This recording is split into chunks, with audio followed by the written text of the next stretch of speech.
Alright. I think the mic's live. White or green?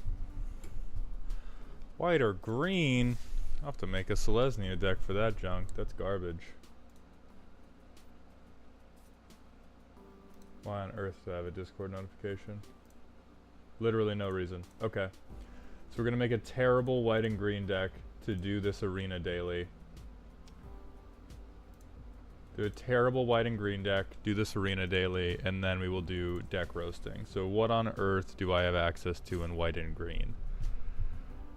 Probably none of the good commanders. Alarin, what's up? Calamity, what's happening? Welcome to the stream.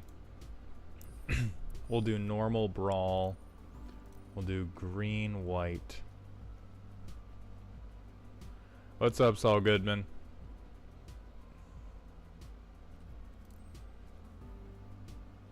There we go. Okay. Damn Cuff, it's going well. The 4 best game, not much. We're doing the first 15 minutes of vamping because I have a quest to cast white or green spells. Damien, thank you for making it to the stream. We could do Trelasara, which I'm presuming would be the easiest possible thing in the world. Let's see.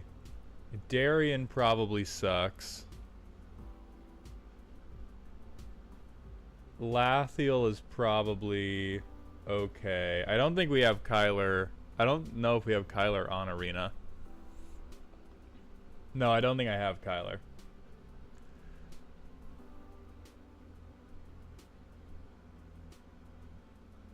I didn't see the E index when I joined, and I thought this would be a different kind of stream. Listen, man, it's kind of what we're doing. Lathiel probably cares a little bit more. Gain life, and then we're gonna put in every fucking card, and then we're just gonna win for no reason. Sure, Source to Plowshares. Sure, Traveling Minister. Who cares? Who even cares? I'm weak, you see. Right now we're passing the time on letting everyone else get into the stream by just making a green-white deck, because Arena told me that my daily quest was to cast green and white spells. Damien, Moxfield is the preferred deck building site. Honey, wake up, it's time to mauled. Yeah, we'll do static net. Sure, why not? Sure. That seems fine. Gallag Readers for sure. Prosperous Innkeeper for sure. Courser of Crewfix for sure.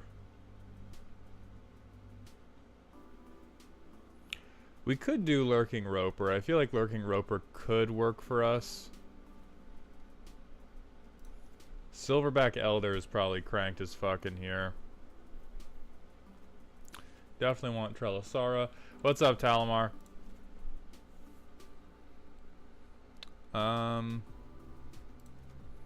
Ivory Tower's probably good. Circuit Mender, yes. The One Ring, Aether Flux, yes, all of that. So that gets us Forester Plains, and a life.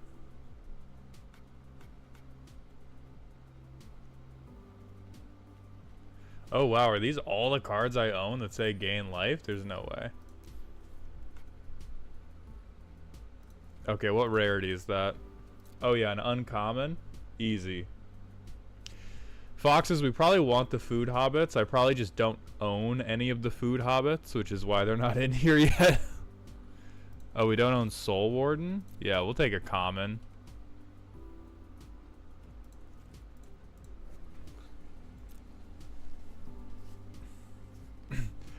How do I feel about the new Ulamog?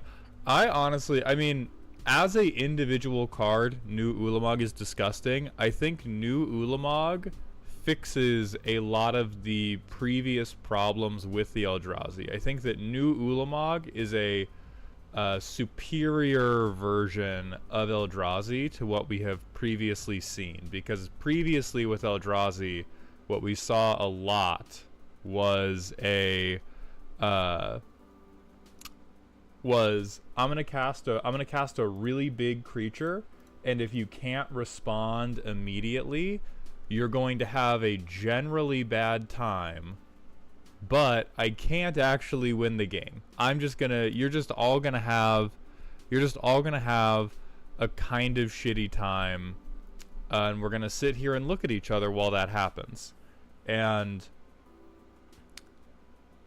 I don't particularly like that. I think that it's better at the real top end of the mana range for it to be, if you can't respond to this, I'm actually going to kill somebody. Because Ulamog doesn't win the game when it swings. It kills one. Ulamog kills one player when it swings. And like, if Commander as a whole wasn't already power crept to shit, I would feel worse about that. But with the state of power creep being what it is in Commander, I would rather have that than I would a different version. And so right now, New Ulamog at least presents a concise win condition. Because old Ulamog goes, okay, I cost a bunch. When I enter, I'm going to kick everybody in the sack because you exile 2 permanents on cast, and then you exile a 20th of your library. You exile a 20th of your library on swing. And so if you're in your average Commander game, everybody still has 60 cards or more left in their deck, which means you're at like 4 swings a person to mill them out from the game. And the Ulamog swings for 10. And so Ulamog is like, oh, I'm a big scary Eldrazi Titan. If you just give me 12 combats, I will win the game. Which is kind of, you know, that's a little fucking tough. And so I do prefer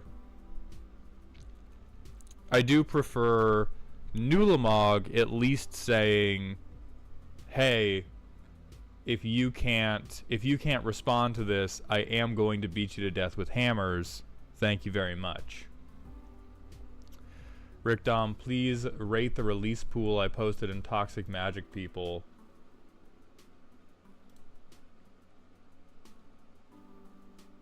Oh, it's in Toxic Magic People? I am never fucking finding that, my guy.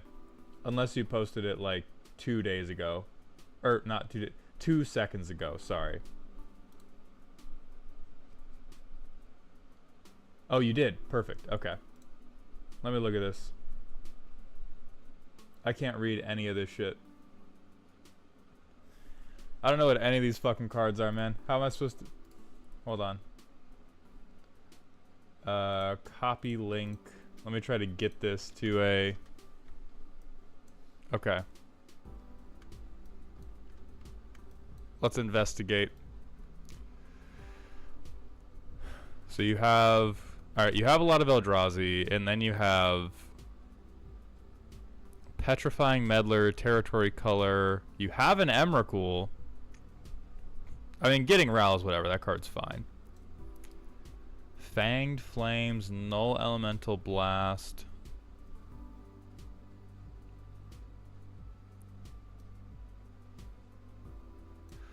Urza's is really good if you have a ton of Eldrazi, which you have 1, 2, 3, 4, 5, 6, 7, 8. You have 8 creatures that are Eldrazi. But the Eldrazi do kind of fuck. You have 1 card draw spell.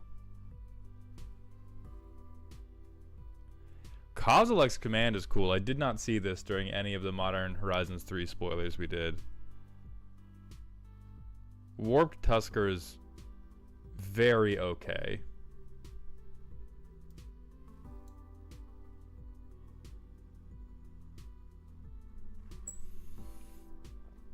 I would call this like...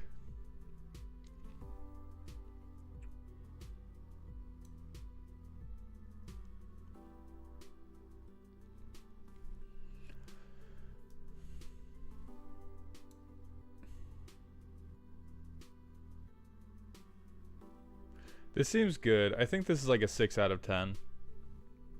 If you had gotten to play with this. I think that the... if you ever draw in the wrong order, you are... holy god, you are just so fucked. But if you draw in the right order, yeah, eventually you're going to play Emrakul and you're just going to shit all over everybody else in the pod. But god help you if you draw in the wrong order. Sure, Froghemoth, I can draw I can gain life with that. That's what the deck cares about. Who cares? Oh wait, I need to be looking at all of these that I don't that I don't own. What am I doing? We don't have a lot of enchantments yet. We could do Secret Sithis deck.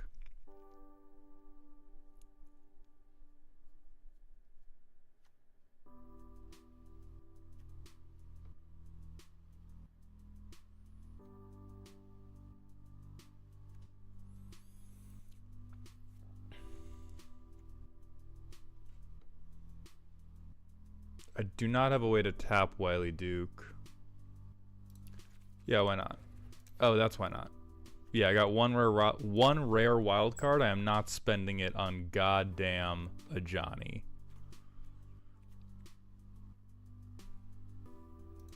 Yeah, that Aragorn and Arwen are pretty cracked. I'll throw in Spectrum Sentinel. Am I looking at the card weights when making brawl decks? No, so I'm going to be making a video about this because they're now, so they're going to go back, they're hiding the card weights. They're going to fix the bug that allowed people to see the card weights, but you can very easily site check what cards are going to be weighted very high, or at least what commanders are going to be weighted very high, which has the biggest impact on what your overall deck weight is going to be, because more than how good the effect was, all of the card weights that I saw care about tempo. Magic the Gathering Arena does not care what foul, overpowered, unholy strategy you want to do, so long as you dirtle for 3 to 4 turns before you do it. So the fact that my commander is 4 mana and does not draw me a card means Magic the Gathering Arena thinks this deck sucks. And I don't need to worry about doing anything to bring the deck too far down in power. Because the commonality between every commander that was ranked as super high power is they either cost 2 to 3 mana and provide a really strong tempo advantage, like Baral, like Malcolm, like Ragavan, or they're a really strong control commander. The Teferi Planeswalkers and the Tasha Planeswalker are some of the only expensive commanders. Bean, delete the message. The video's not out yet. The people can't know.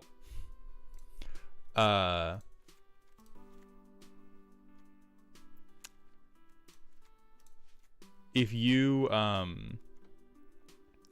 if you don't change the tempo of the game when your commander comes down, or if your deck is not a heavy control deck, Arena does not give a fuck about what your commander is. Not Buddy 909, thank you for the Twitch follow. Welcome to the dog home. Rickdom, Tajik Legion's Edge was the only Boros commander that was up high, and I think that must have been because like a specific net deck that got popular, because the commander was not very good. Like the commander was strictly just okay.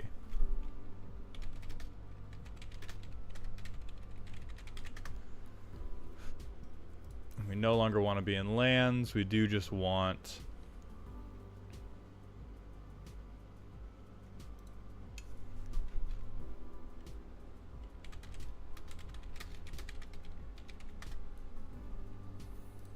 Yeah, sure, land tax. Yeah, Winota's lower than Tajik, which is funny. There's certainly...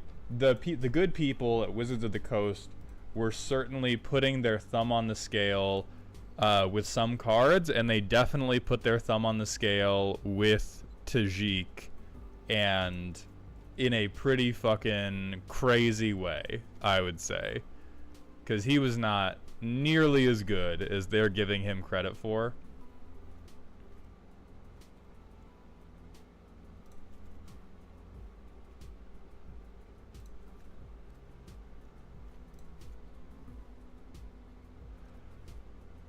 Where is, like...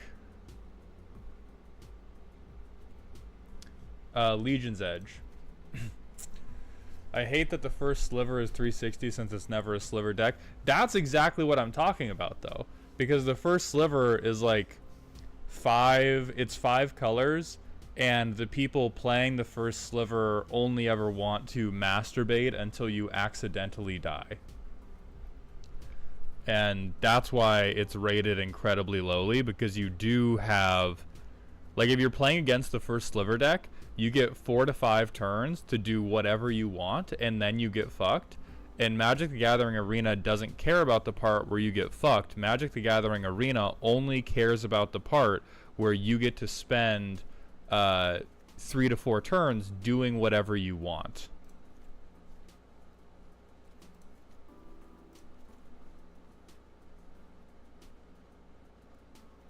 How does our curve look like?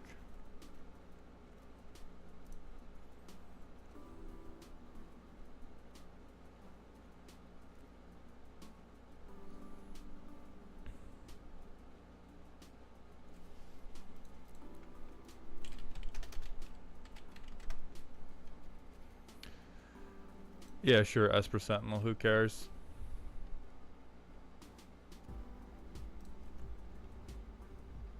Dusk Legion will be good for him.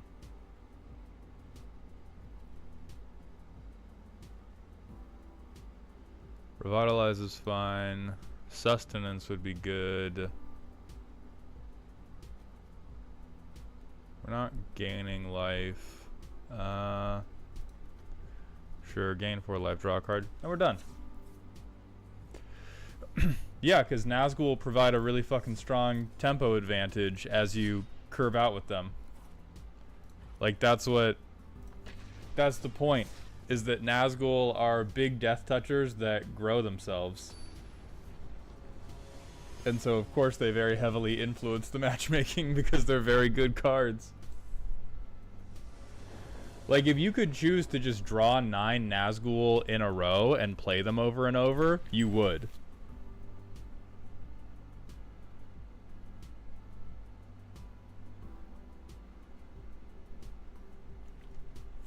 On a lot of the removal, yeah, on a lot of the removal, they're being absolute fucking jokesters in terms of what the weights are. The only trend I noticed with the removal is if you put literally any type of condition on the removal, cut its weight in half, and you're good.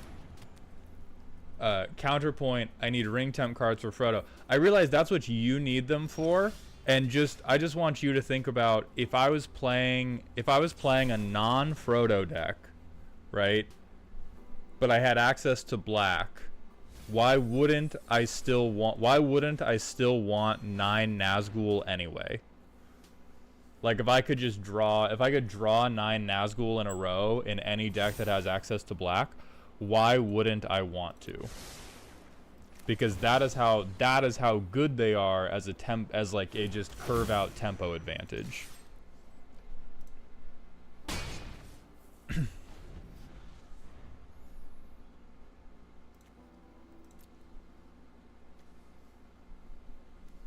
Yeah, hey, play your land drop, bro.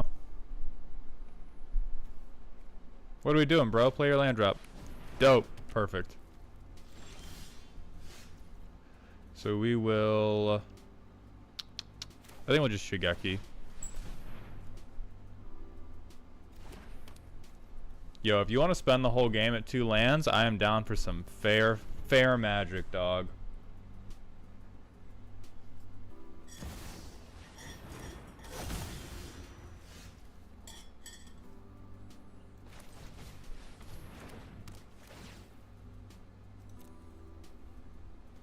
I'm just cleaning my draws. I am not playing this shit.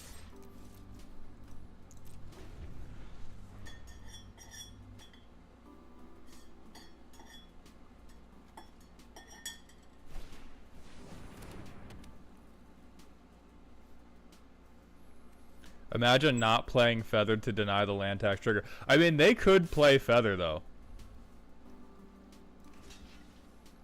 They're probably going to make it unblockable. Yeah, who cares? They have open mana. They're going to use...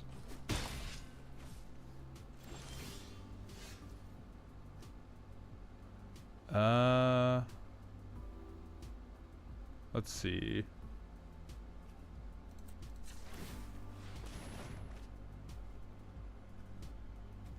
There we go.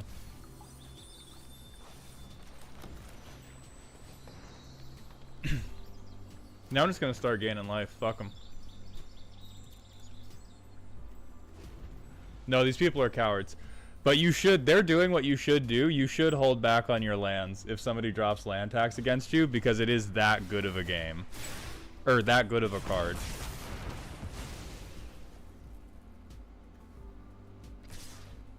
Damn, and the festivity sucks.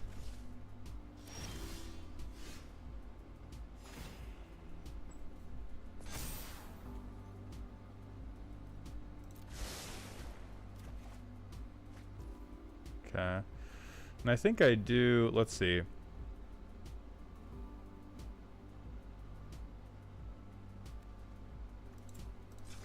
I want this fucking planar disruption gone.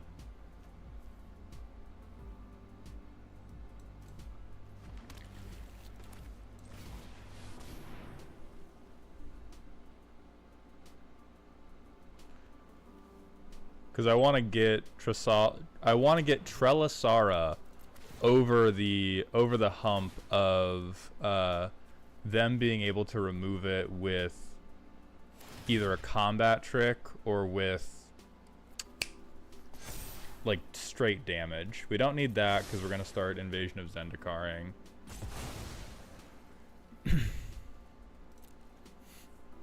I think the arena waiting for the most part was great because it did what it was intended to do, which was punish people that tried to shore up really bad decks by just cramming in a bunch of generic value cards.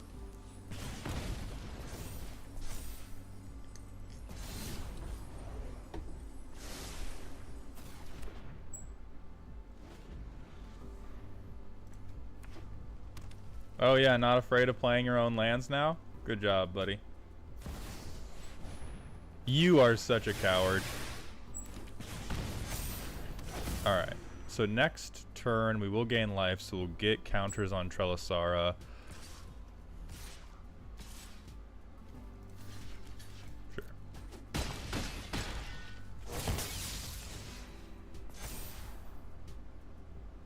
Don't think we want that. Is there anything we can play for 2 that we care about particularly? Alright, get your treasure.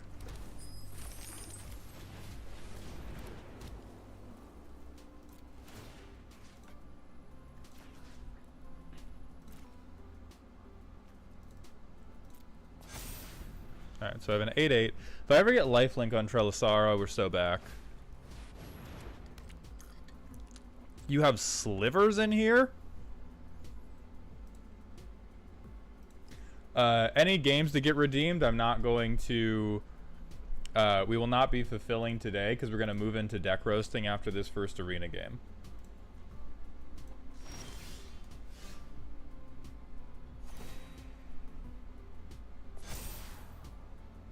Oh, hell yeah. Draw...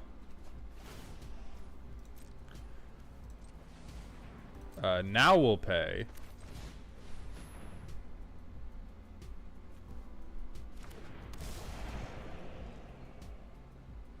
And then I want to keep milking.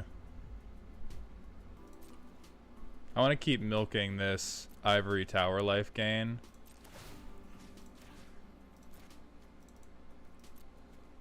So we will just boop. So we're one turn away. We're one turn away from flying in vigilance on Voice of the Blessed.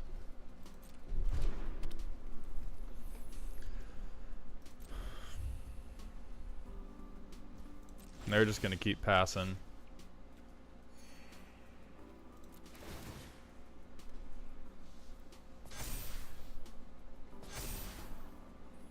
Oh, perfect. Draw. Will I pay? Yes, we're playing the fairest game of Magic ever created. Let's gain some life. Yes, indeed. Indubitably. Oh, fuck, we can't pay for that one. That sucks. Fuck yeah.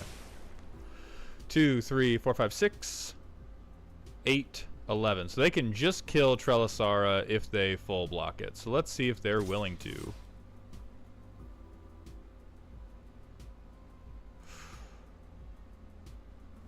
Yeah. Yeah, I don't want to leave them with a super wide board for no reason. They have 2 mana. I guess they could give Feather. Holy triggers, Batman.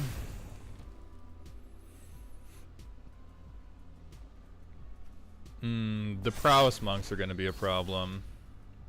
Oh, but they're blocking like cowards. Cool.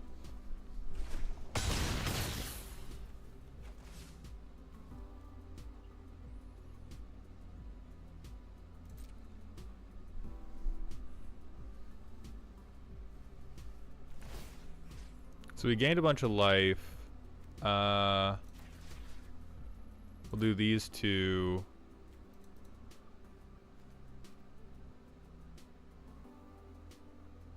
Yeah. We'll just get multiple. We'll get multiple big bodies. That way we have 2 things that can potentially block Feather. I drew the land off Inspiring Overseer, so the Tithe thing was already on the stack when I got the Forest into hand bean.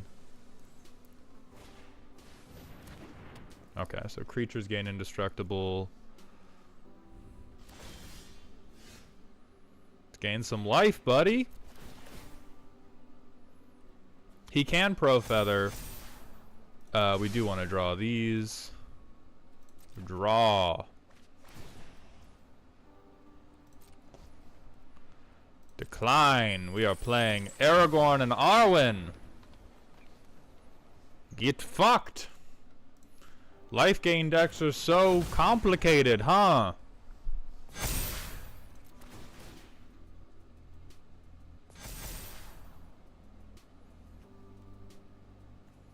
I honestly don't think we need that right now. We have Crufix if we really want more life gain. So we will just keep swinging.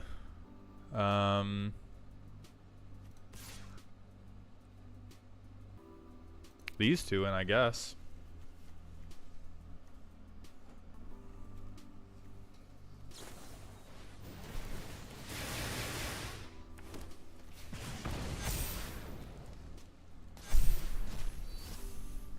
Like they can grow Feather at 2 +1/+1 counters every turn cycle. I can grow my stuff faster, and so I just need a way to either get Trample or Aragorn and Arwen.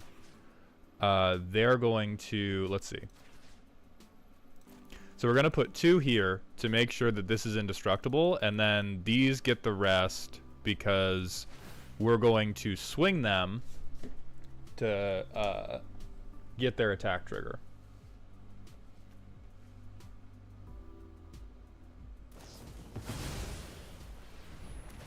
That's crazy. That's crazy to cast on my turn. Because you're wasting, like the primary way you're going to beat me is to get prowess triggers, and you are wasting your prowess triggers. But see, these are the decks where, or this is how I know that the deck is not strong, because we're both just dirtling at each other, and we are desperately and vainly hoping that eventually one of us will out-dirtle the other. Sure. Nope. Draw. Great. We are gonna pay.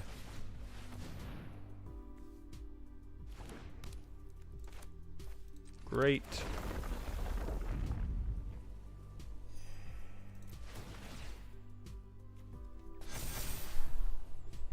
Great.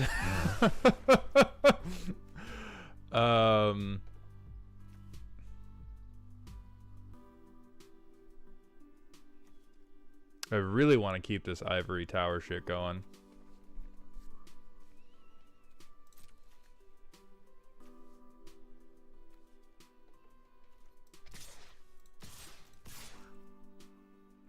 They're probably gonna full block for Aragorn and Arwen, but I ain't no bitch. Upgrades for cleric class make it so that my creatures get very, very big, or I get to recur something. And if this dies, I'm going to just recur them by leveling up cleric class. And eventually, we're gonna get Lathiel big enough that they can't swing in, because Lathiel's gonna be too large and give me lifelink. And eventually, yeah, Axelburn. We will at some point draw Aetherflux Reservoir. We only have 71 cards in the library. That is at most 70 cards that are not Aetherflux Reservoir. Hold on, do they have a good card? Oh my god. Oh wait, they're just putting all the damage to their Indestruct. Never mind, it's not a good card. I thought that like reflected the damage to me, and that was gonna be actually sick. They're not even cool. No, they did do something cool. Oh my god. Worth it. Excellent. The sliver mattered. Wait, why can't I view the... Oh, come on. The one time in my life I was actually going to say something nice about somebody's dickhead arena deck, and I'm not even allowed to look at the battlefield? Alright. No, that was actually good. We actually... At the very end, we played a little bit of Magic the Gathering.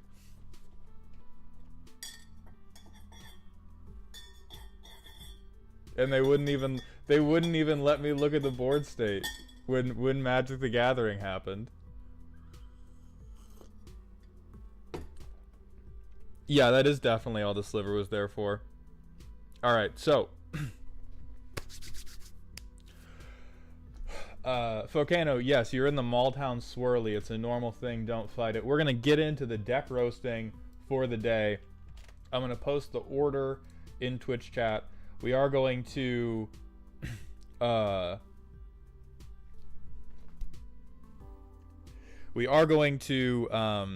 observe the 10 to 15 timer per deck to avoid, sometimes when I'm sleepy, we will spend like half an hour on a single deck, and then the stream will take 6 hours. So this is the order. Rick Dom, you are up first. And as Talamar has just mentioned, we are doing a vintage draft cube tournament that you can win money for participating in. It is free to enter. It is played online, so you don't need to own any of these cards, but you get to participate in a vintage draft. I might stream it. It depends on if I'm traveling or not. And you could win $50 or possibly $100 for being a part of it. Real I'm Weak UC, thank you for that drink water redeem. And Gally, thank you for that drink water redeem. So for anybody that hasn't been to a deck roasting stream before, my patrons submit to me a deck list, a power level, a primer, and the deck in one word. The power leveling system we use, originally developed by Danny Phantom EXE, is silly to spooky to scary. It is a measure of how ominous your turns are. We do not accept 1 through 10. It is fake and bad, but silly, spooky, scary is real and based. Your primer is what you believe the deck currently does or what you want it to do. It will be the primary thing, get it, that I am measuring your deck against. The deck in one word is vibes. So first up, we've got Rick Dom, who's got a scary deck. This deck makes gnomes and only gnomes. Anim Pakal is not the only way to spawn gnomes, but she is the legendary and most consistent. Protect her with instants, sorceries, and other creatures, all while putting extra counters on her to manufacture a prodigious amount of gnomes. Use those gnomes to grasp victory in a variety of ways. Want to grow your gnomes and gnome them in the face? Go for it. Want to make your gnomes spit fire as they come onto the battlefield? Go for it. Want to sacrifice gnomes for mana to drive out a big gnome shaker cavalry? Go for it. I have sworn to never activate Emperor for samurai tokens or my Felidar retreat for cats. If I do, I will immediately concede and dismantle the deck. I'm swapping Sokenzan out for Witch Enchanter ASAP. So you have a Jujutsu-esque holy divine pact on this deck already. You have the Emperor never makes tokens and Felidar retreat never makes tokens. Interesting. Certainly Anim Pakal is bullshit. Whenever you... well, first of all, it's racist. It's racist and violent. And that's why I don't stand by Anim Pakal unless my girlfriend is playing them. So tax evasion. When this creature attacks... yes, my favorite tax evasion. Digging up the body and throwing it back onto the battlefield. That is clever, though. That is very clever. Recommission is good. Anim is a precious bean. Okay, protection. So, combat trick central. Combat trick central, but no Tef Pro definitely earns you some points. Card draw.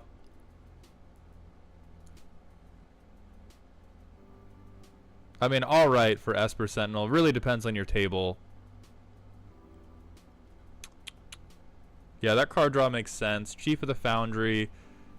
Yeah, you are getting gnomes. Sideboard. So I'm not going to look at these right now because they're sideboard. After it gets released, ETB, destroy something, or be a land. I guess, bro. Ramp. I love what you people think ramp is. Anytime I see a tag where somebody labels it ramp, I know for goddamn sure I'm about to see a million things that aren't ramp, but they believe count. I like Scholar of New Horizons. That is clever. Phyrexian Altar is incredibly... That's optimistic to list it as ramp. Oh, it is in there. It's the Japanese thing. Oh, the other Japanese. Well, fuck you. Well, fuck you twice. Most of this ramp is... You have one piece of ramp. You have 3 pieces of, hey, look at this cool necklace I found. And then you have one card that just reads, God, I hope my table are idiots. Mana written on card, ramp. Exactly. Grow my commander. Cathar's Crusade. Sure. I mean, resolving this often gets you dropped from the group chat, but it does make sense. Citadel Siege. Yes, that makes sense. Well, I mean... Scary, I don't know about. Felidar Retreat is so fucked up. Felidar Retreat is such an awful, no good, bad card that I hate.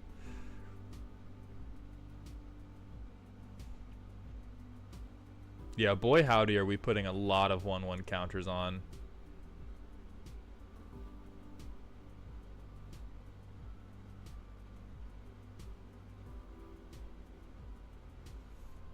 Shoot first.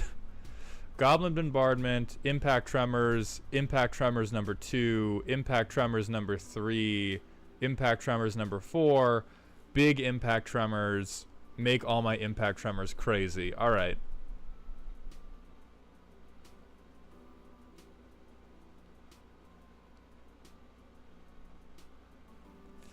God, Roaming Throne and Moonshaker are fucking incredible.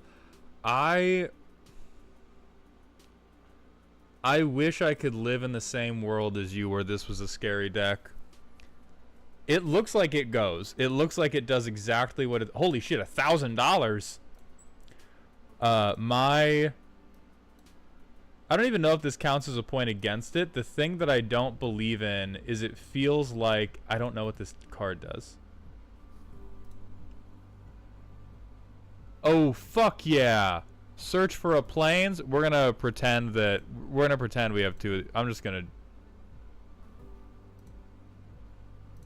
Where's my next plains? That one.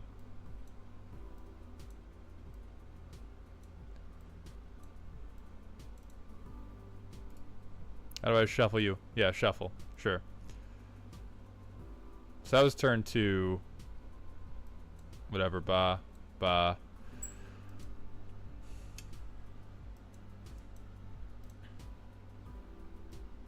Like, and then we aneme.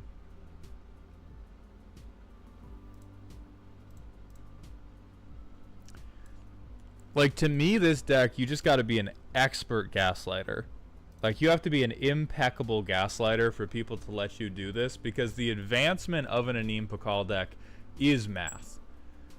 The fact that you are going to die to 1,000,000 walking HOA violations, wins pretty fast if it isn't killed immediately. I agree with that. I do believe that if you do not respond to this deck, it will very quickly remove your kidneys. I find it...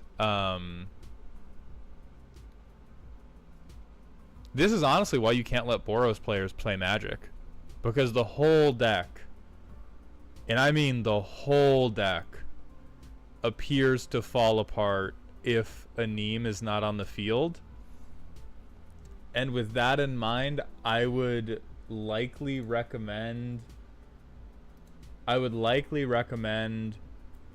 more things that recur your commander and maybe fewer cantrips that... Well, no, you do want to protect her, because then even if you recur her and you have to start the chain all over. No, that is hard. Removal 2. We do have War Leader's Call Cuber. We have all that. We have every version of Impact Tremors in the deck that we need to have. Let me look at this sideboard.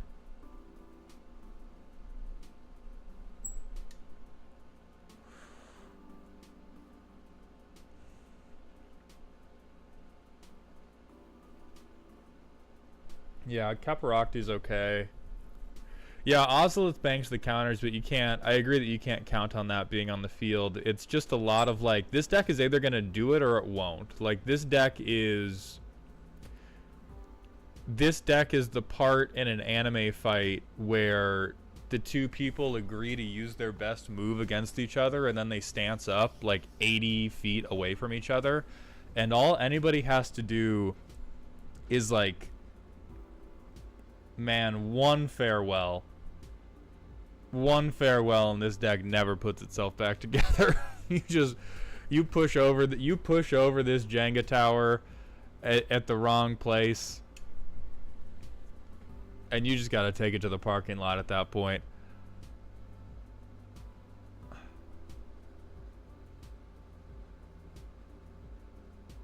I also don't I think your card draw is irresponsible. I think, like, most decks will, in fact, fold in half the Farewell, because Farewell is a really good card. But your ramp and your card draw are incredibly optimistic, because two pieces of your ramp require you to already be succeeding at Magic the Gathering in order to play more Magic the Gathering, and if you are not succeeding at Magic the Gathering, then you are simply not allowed to play any more of it. Smothering Tithe requires your opponents to be stupid. However, in Commander, that is a safe bet. It is, it is safe to say my opponents are idiots and will not pay for the Smothering Tithe.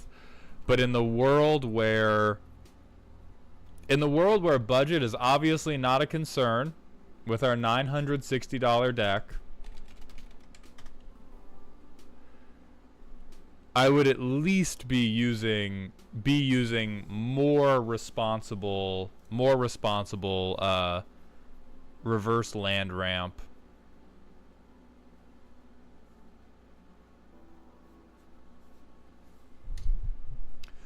What about bad Cranko? Let me tell you this. What about even better Cranko? Oh, this is goblins. Never mind. Fuck all that. This is just a money laundering scheme to turn gnomes into goblins. Who cares? I don't think we need bad Cranko either. Oh, land tax is in there. Where the hell is it?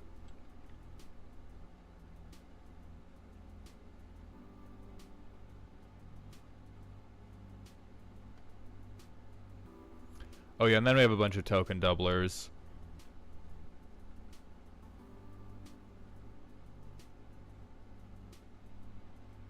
Oh, it should be. It's not currently. Okay, yeah. So I would do land tax. Another really good one is, hey, you want to talk about a theme? Get a fucking gnome in here. Get a fucking gnome in here. This guy, not only is he a gnome, but he will also trigger. He triggers off of fucking fetch lands. He triggers off of ramp spells. Like, it's... But it's not a robot. Welcoming Vampire isn't a robot. Rumor Gatherer isn't a robot. Low Shield isn't a robot. Alright, this guy's kind of a robot. Benny Brax ain't a robot.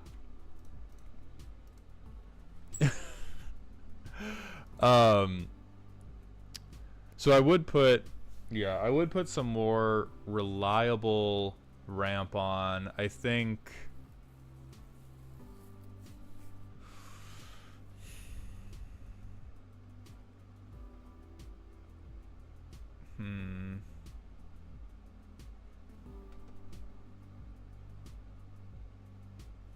Illustrious Wanderglyph isn't here. Oswald Fiddlebender would be interesting, but I don't think the artifact ladder is here to make them work. I mean, so Rick, let me holler at you. It works on things like Sacred Foundry. It works on... So it works on any typed lands, which will get you at least 1 or 2 red sources. And if the difference is... Like, if we're comparing Deep Known Terramancer and Phyrexian Altar, this is conditional, unreliable mana. Although I do agree this does go off if you are really, really winning. So this wouldn't necessarily be the cut. But there's other things that are, like, highly conditional in the deck. Whereas you can almost guarantee that this thing is going to trigger. Like, somebody is fucking ramping. And mana is mana, and most of your pips are white. You have exceedingly few red pips in this deck, other than things that are single pipped. Let's look at this cost distribution. You have 57 white pips, and you have 16 red pips. So I think pulling mostly plains, and it also doesn't interfere with your draws. If this said put it into your hand so you could have it for the next turn, I would agree with you. Or put it on top of your library, I would agree with you, because you do want at some point to draw mountains. But if you're just going to get a land, you may as well get a plains, because what is this? About 75% of the time, you're going to need it to be a plains.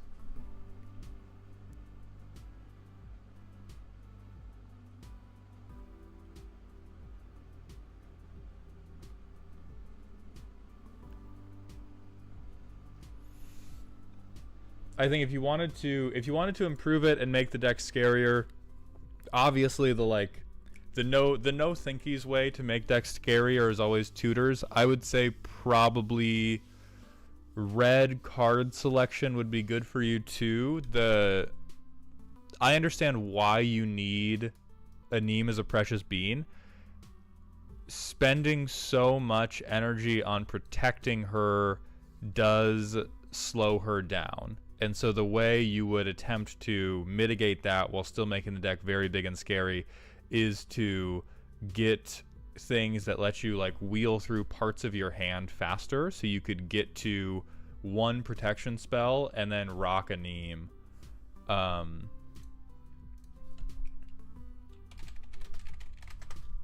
And then in terms of other strong ads, Rosie Cotton is fucked up. My girlfriend plays Rosie Cotton in their deck, and it is fucking horrible. It is absolutely disgusting.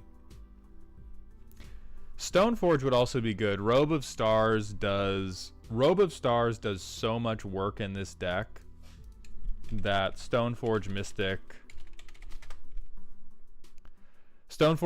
is like second copy of Robe of Stars.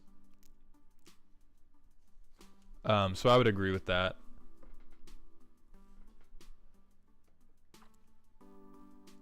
And then again, you've got a lot of like Collector's Cage's sauce. It's not that much sauce. Does this do soldiers? No. Rescue Retriever is kind of sauce. It's not that much sauce because only a Gnome, because a Gnome's the only other soldier, and at the point, like, you would rather have gotten Robe of Stars. You would rather have gotten something that is going to save her from being shot in the chest with a Doom Blade. But this is definitely a, like, it's not Civ 5, but there's one like RTS war game I'm thinking of.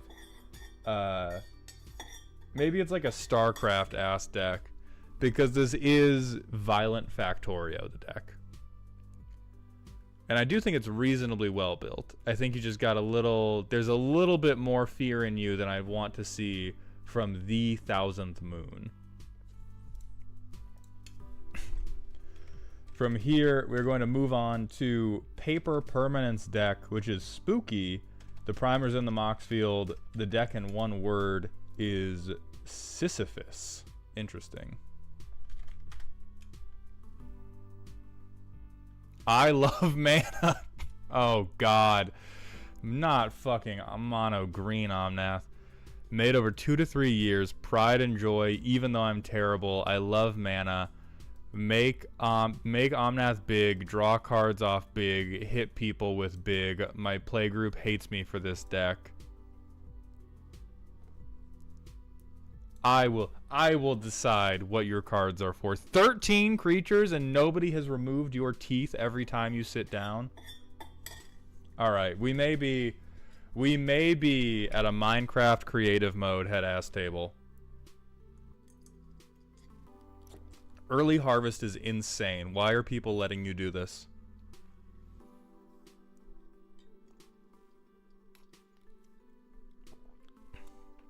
Momentous Fall is definitely fucked up. And then random Worldly Tutor. So $500, 37 decks, Abundance, Asceticism, Bear Umbra, Fruit of the First Tree, Greater Good.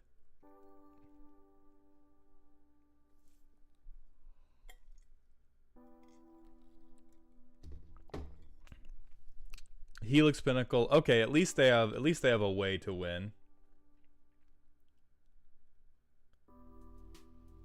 Oh, the tutors for trample creatures. All right, we got some ways to win.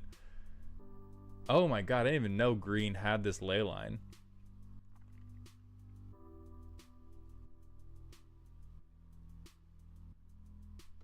Oh, that's horrifying. What type of goddamn finance bro stock market ass deck are we looking at? This deck is just number go up. Yeah, Cage Sun, sure, double all my Omnath buffs. Pro everything, punch you. Oh right, there may be tags. Super underrated. A 9 mana spell that allows you to cheat anything onto the battlefield.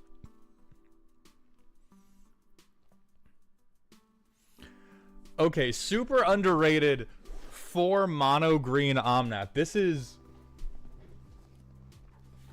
is wipe your own board and hand for unlimited lands.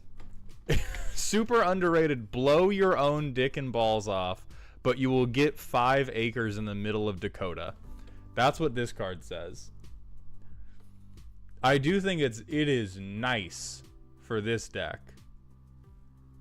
It is nice for this deck, and it is probably a very funny way to screw over people who build poor mana bases. And no one ever expects the mono green, not farewell, but pseudo farewell. I love drawing cardboard.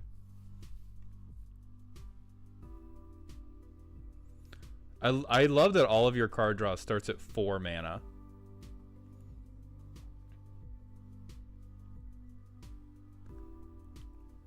Genesis Wave. Genesis Wave is fucked up. Fuck you, TBH. You have Mind Slaver in here? Okay, we were so goofy and silly, and then we have the Mind Control Death Ray. Just for that one guy, right? Is this for Clark?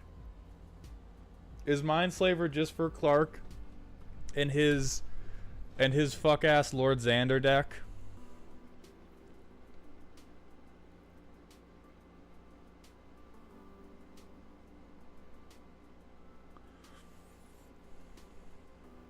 What does this curve looks like? Yeah, okay. That's about what I thought. We are certainly in a Minecraft creative mode lobby right now, because this is, yeah, hey, I'm gonna play a forest for a turn. It doesn't matter because nobody's gonna touch me. I'm gonna keep passing. Land pass, baby. We're all friends here. I'm gonna discard to hand size. We're all friends here. I'm gonna cultivate. Oh wait, I probably could have played. Yeah, I didn't have to. Oh wait, no, I still would have had to discard. But we could have had Omnath out the turn before, and then turn 5. Boom. We're all friends here. Turn 6. Let's get it going. Turn 6, I guess fucking Oracle of Moldiah. What's on top? Not a land. So we'll go to our next turn. What's on top? Not a land. Boom. Who gives a fuck? Forest, forest. What's on top? Not a land. God damn it. So we have 3 green mana. I don't even... 3. Next turn.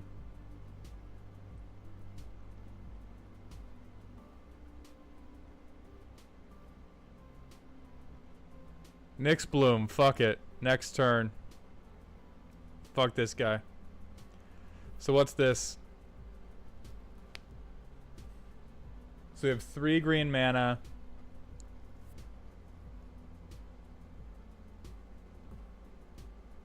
So we spend 2 lands to get to 4. And then we have 2 left over. And then we tap 5, so we have 17.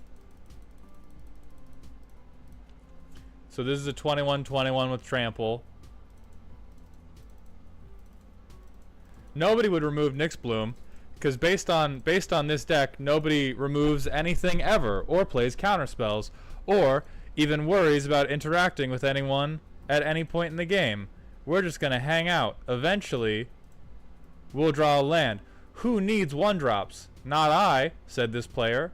Who needs 2-drops? Not I, said this player. Who needs 3-drops? Not I, said this player. Who needs 4-drops? I need every single one of them in the motherfucking world, said this player. Turn 13 Selvala. We are heating the fuck up, ladies and gentlemen. Boom, Vernal Bloom. Turn 16. Coming at you fast. Coming at you fast.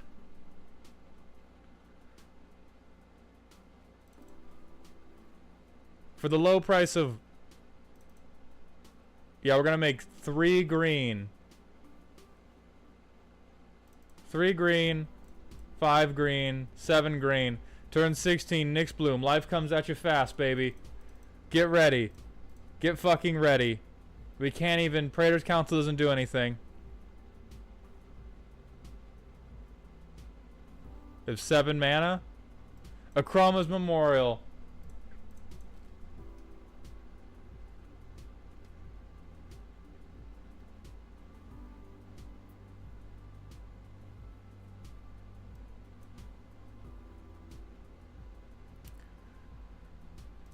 Yeah, okay. I think this hand we're actually playing Magic. All right. Creature or land. Oh, boom, boom. So we get to ramp. So turn 4, boom. I guess turn, yeah, we do that. Boom.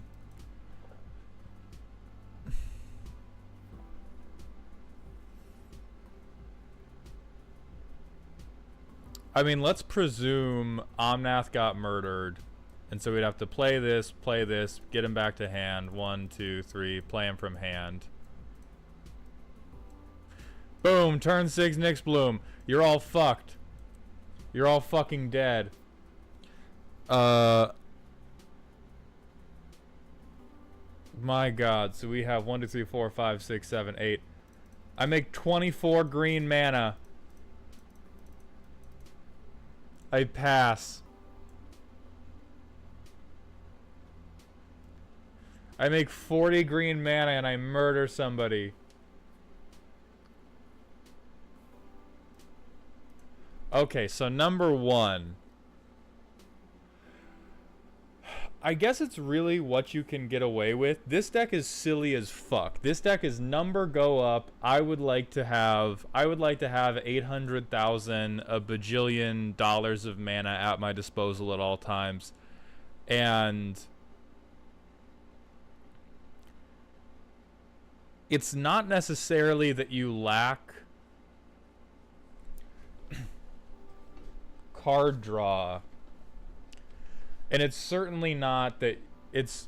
No, Omnath keeping unspent mana does not fucking matter. Because after turn 5 or 6, the deck does not have a single mana problem in the world. It's just that before turn 5 or 6, all the deck wants to do is fucking hold its dick in its hands and ask that everybody be very nice to it. Now a doubling cube open, now we're on to some shit. Because now we go to 3. So this is a 4 mana creature. So it would go 1 taps for Selvala, who taps for 4. We spend 3 of it on doubling cube.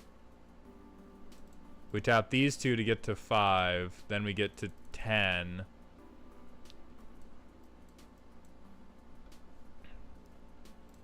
Then next turn, so this is an 11/11. So boom, we add 11 mana. So we would go up to 18, then spend 3 to double. We'd go up to 36.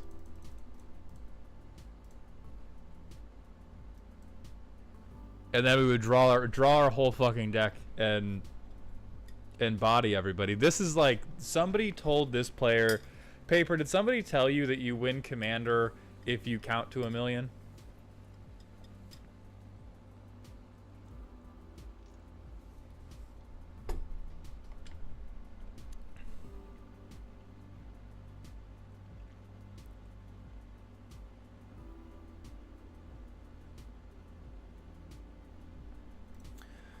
I think this could be... Rick, Helix Pinnacle is in the deck. They do have... They have Genesis Wave as an X spell. They have things to give Trample to actually win the game yet. To actually win the game. Like, they have... They have ways to turn this into a win. What I don't like... Well, not even more than what I don't like. What rational thought doesn't like about this deck is that all it takes is one person deciding that they don't want to let you cook for your entire kitchen to get closed for a health violation. Because pretty much all of your draw, except for Harmonize, which is truly awful of you, but other than that, pretty much all of your draw requires you to have Omnath out, and then requires you to never get counterspelled, never have him removed, and have the Jelly Bean get big, which at your table may be totally viable. But Leyline of Life Force, not very good at anything other than getting Omnath out, which is important in the deck, but it's not really a piece of protection. Like Heroic Intervention and the boots are the only things that really get you there. Its asceticism is like also fine. It's good in the world where your table is playing hacky sack for 15 minutes before they notice you in the corner making a lot of mana. Like, you must play with people that have short-term memory loss and also hate themselves, because a lot of this is, wow, does this commander cook? And they fully have to let you do this. Like, there is nobody, you know, you are not hitting them with anything tricky. They are standing in traffic. Because it's like turn 5 we have a shrouded commander. We have to discard something to hand size, probably a Zuza, because we don't have any way to draw a card off landfall. So now we get to 4. What can we do with that 4? We can save some motherfucking money.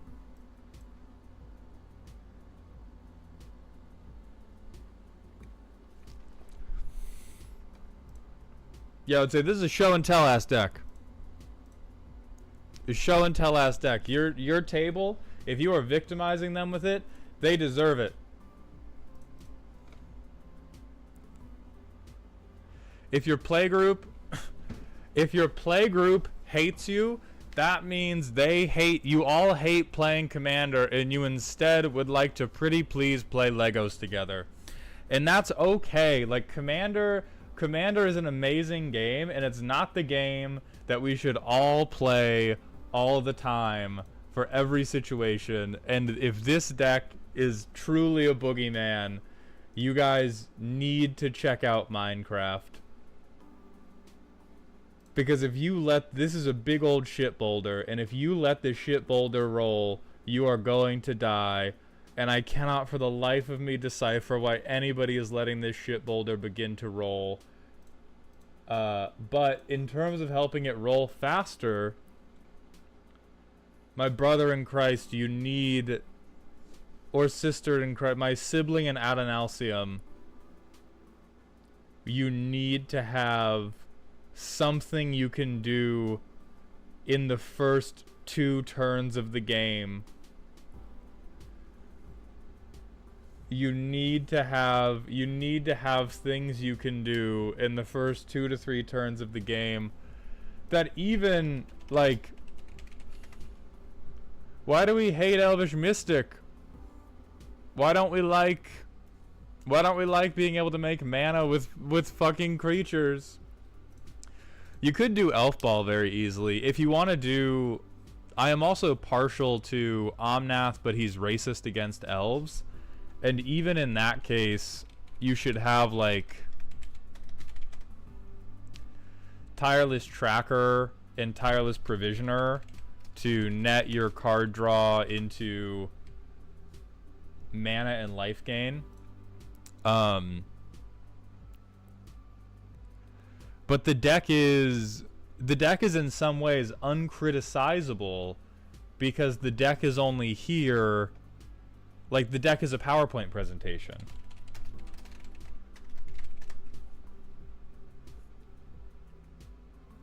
Oh yeah, Fanatic of Ronos would be good. One-stop shop for You know, he Nyxbloom Ancients himself, but a little bit better. I love that you love mana. If you ever sat down at a table from me, you would not walk away the same person. You would never resolve a single goddamn spell. I swear to God. I swear to God, I would not let you resolve one thing as long as I lived. You would tell me, oh please, it's a funny, silly deck. Just let me resolve one spell. And no, you would not. Not Champion of Ronos, no. Alright, we're moving on. We're moving on to Bacon's Scary deck, which was, this deck was the brainchild of a Manic episode. It produces an insane amount of mana and punches with the commander. You can also do other fun kill strategies as well. Virid is the deck in one word. What the hell does Virid mean? Is this another... Are we... Hold on. Do we have back-to-back Omnath decks right now? You motherfuckers. You motherfuckers. Half the price. Let's see what they've done differently. They immediately have the bullshit Nissa.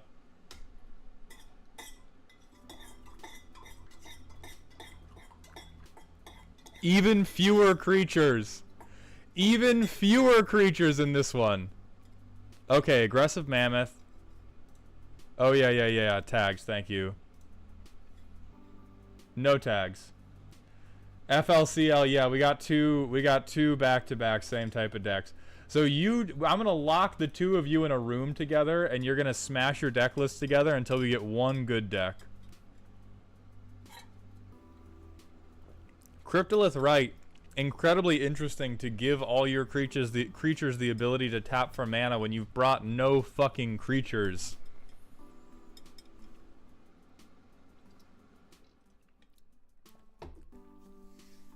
Okay, Astral Cornucopia. Yeah, sure, that's a way to bank some of your Omnath mana. Azores. What is this? I know this flips to, like, Gaia's Cradle again. Oh, God. Life total Gaia's Cradle. Alright. Cage Sun. What's the all... Oh, Doubling Cube. X is the number of charge counters.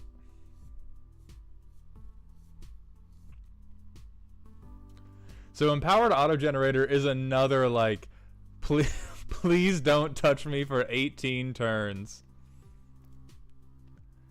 Replicating Ring, please don't touch me for 18 turns. Why do we have Azusa when we don't have card draw? Like, we have, I'm going to vomit out all the lands in my hand, and they're not going to, and it's after one turn. Like, Azusa just says, Azusa in this deck feels like, unless we see a thing that says when land enters, draw a card or get something, Azusa is just bad Cultivate. Azusa just says, one turn, you're going to be able to play 2 lands, and then you're going to have played out every land in your hand, and you have no way to refill your hand. Okay, this one seems much more focused on, boy howdy are we trampling. Yeah, other creatures have trample. Playing from top of the library makes more sense, because you do have 39 lands. Oh, and then also, fuck you. And then also, by the way, I hate all of you. We're gonna focus on trampling. We're gonna focus on making mana. Also, I remember what you did in 3rd grade, and I've not forgiven you.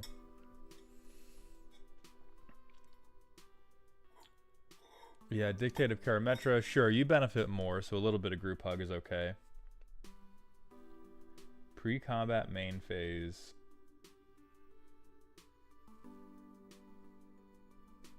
That's weird. Unless you play against an Eldrazi player, I don't know what this is meant to... We have a lot of enchant... Or not a lot, maybe, but we have a higher than I would suspect number of enchantments. This is stupid. 4 mana, make 4 mana a turn. In goddamn Omnath. Gift of Paradise.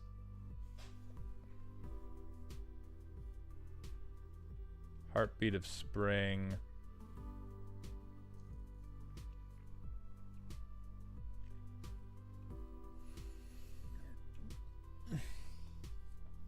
So we have a ton of...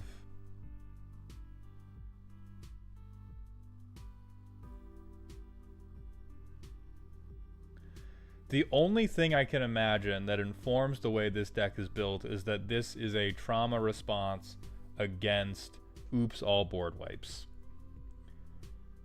Because what I am noticing, they have a lot of sorcery speed land ramp, which is pretty normal. They also have a lot of non-creature land ramp and 0 enchantment synergies. Like we have some of the big enchantments like Mana Reflection to produce a shitload of mana. But then we have Gift of Paradise, Glittering Frost, Market Festival, Fertile Ground, Elemental Resonance, Dawn's Reflection, and we don't have anything that gives a fuck about having lots of enchantments out. We got a Pyramid, which is at least it's shifted 1 point back in the curve from the previous deck. This deck says, please, oh Jesus. Sure. Now we're gonna keep going. We're gonna see what you got. Omnath, turn 3. What you gonna do about it? Tap out for that. 5. Gauntlet of Power. What you gonna fucking do about it? So then 2, 4. This taps for 3, so another 4. 8, 10, 12, 14.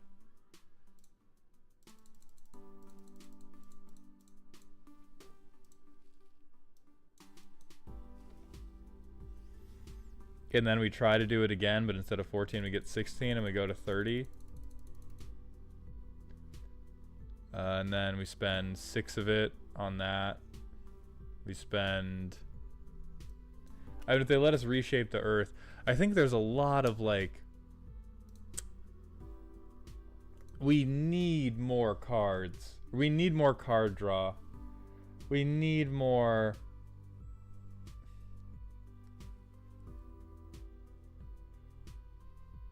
We need more things that actually contribute to some type of game plan that does not rely... Wait, hold on. Did they say... They said this was scary? They said sit in the corner and don't touch me for 10 minutes while I work on a pipe bomb was scary. Because I'll tell you what should happen. You play this turn 3... You go to next turn. You go, ha ha ha, I'm going to float.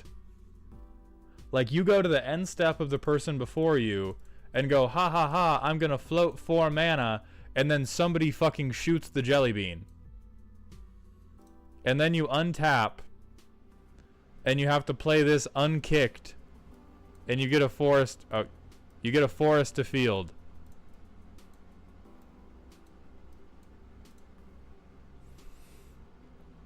And then you Gauntlet of Power.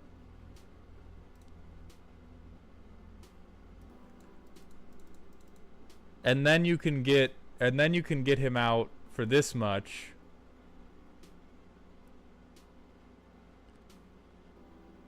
And I guess you can Elemental Resonance your own Gauntlet of Power.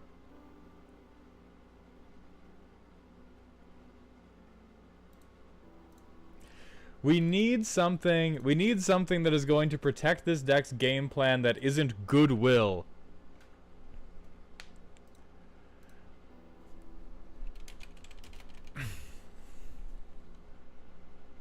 DS, I don't even know that Defense Grid would help because even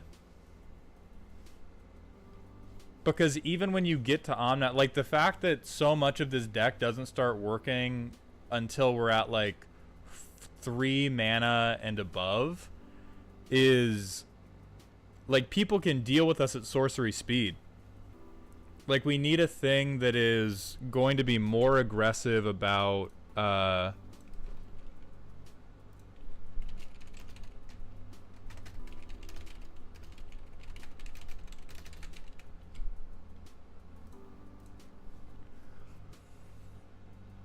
like if we want to do, oh, we're gonna ramp, right? At least abundant growth, because that's gonna get you a card. Beast Bond is whatever.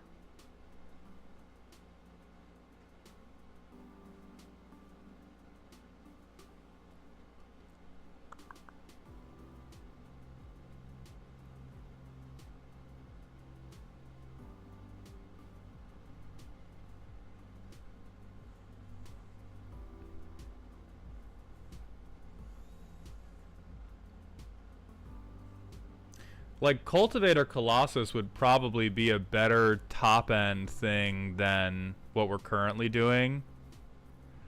Because even now, all of our top-end, other than Multani, relies on we have gigantic Omnath. We have gigantic Omnath.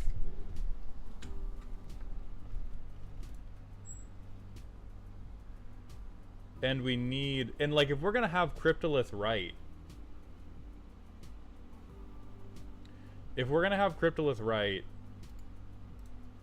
then at least have something like Elvish Visionary, which is going to get you a maybe dork out. We're not putting counters on.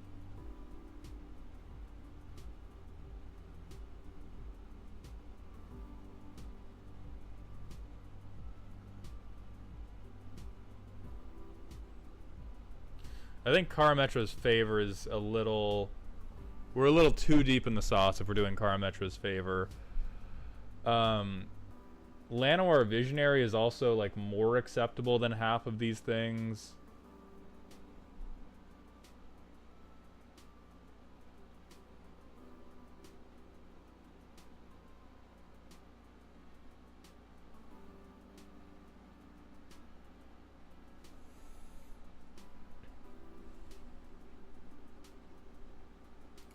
Rune of Might is even acceptable because it also... This is like low mana, makes your commander lethal, and replaces itself on cast.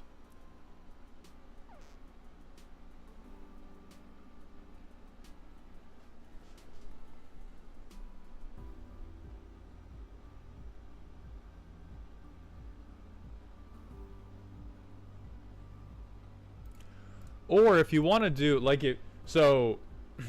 We either want... You either want some creature ramp, or if you want to lean into I'm going to ramp with enchantments, you also want Cetessan Champion. And then you can run things that check the top card of your library for enchantments. And then you can also run like Tanglespan Lookout. And then you can get a little bit of card draw to get to your excruciatingly scant win conditions. This deck is a fucking Power Rangers episode, right? Like, look at this shit. We can get... God, I mean, we'll get Omnath out turn 1, because, like, what the fuck else are we supposed to do? And then we have 1 banked mana. So we get to Replicating Ring. Remember, this is the god draw. And nobody's interacting with us. And we get to Nissa. And so this is the world we want to live in, where nobody has removal. We're allowed to do whatever the fuck we want.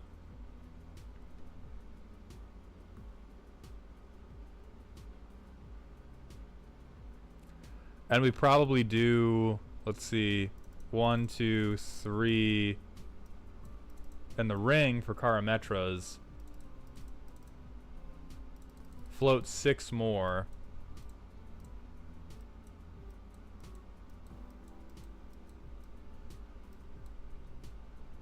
Tyranzar, thank you. And thank you for the Twitch follow. Welcome to the doghouse, my friend. Like, the whole mentality of this deck can be summed up by what you just said, Crimson Fucker, which is we have Replicating Ring in a non-proliferate deck because they are so confident that nobody will touch them for 8 fucking turns after you play Replicating Ring. And now we have, like, so let's even say it's a perfect world. We ramp a billion. We get every land. We alt Nissa, right? Every land in our deck is on the battlefield. We play Garruk's. We do this.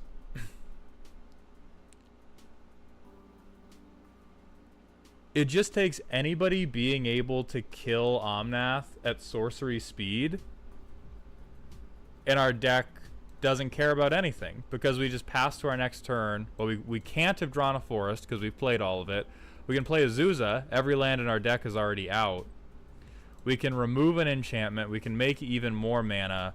Like, everything is dedicated to how funny it gets once we're doing the big thing, and none of it is dedicated to the protection of the big thing or the drawing of cards to make sure we do the big things. Like, God forbid.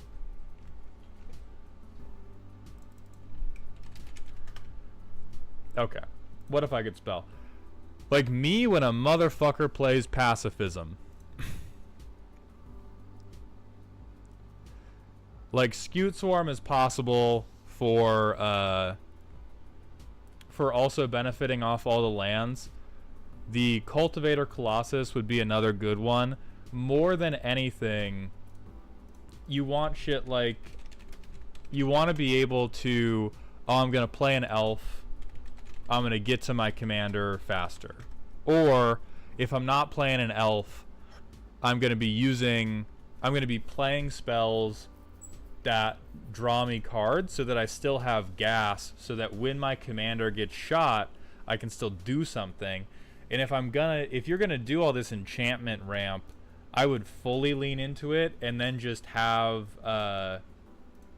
like Setessan, Tanglespan, and look for other cards that contribute to the ramp plan, because as Troper said, this is behold my stuff. Also, please do not mess with my stuff for at least 3 business days, and then I will show you what's up.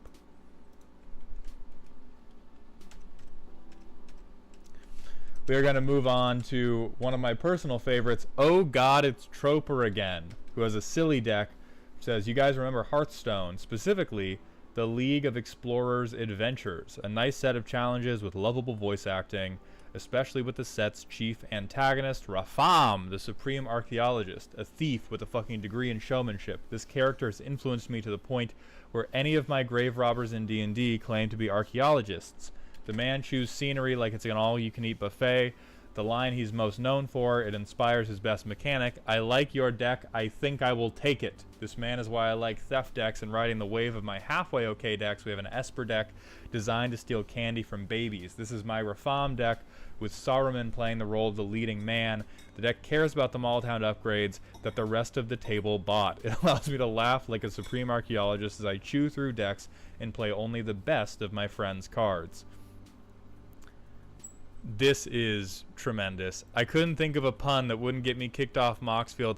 Lore accurate Mitch McConnell is crazy.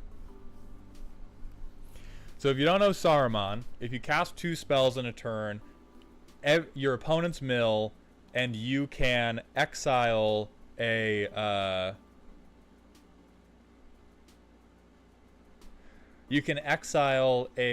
enchantment, instant or sorcery that is equal or lesser than the second spell you cast. So the way this deck wants to play is you want to have a throwaway spell and then an expensive spell, depending on what you see in your opponent's graveyards. Also important, the spell that you exile and cheat does not have to be milled that turn. It's just when something is milled, you can go through the whole graveyard. Troper, I'm sure you know that, but just to get the context of how this deck is going to work for other people. To see Skyrat, thank you so much for the 5 gifted subs. Welcome back to Dog Heaven, my friend. I appreciate your generosity very much. Literally Malding. Teferi Time Raveler. You can cast spells at flash. Fuck, that is... It's good and I hate you. It makes sense and fuck you for it. Behold the Mind Eraser Inator. So we got Alter the Brood. Archive Trap. That's funny. That's a funny way to punish a tutor. Consuming Aberration. Oh, so we're just fully milling people. Oh, so it's just we're doing this 2 spells a turn business to capitalize on the mill we've already done. Got it. Mill half rounded down. Interesting.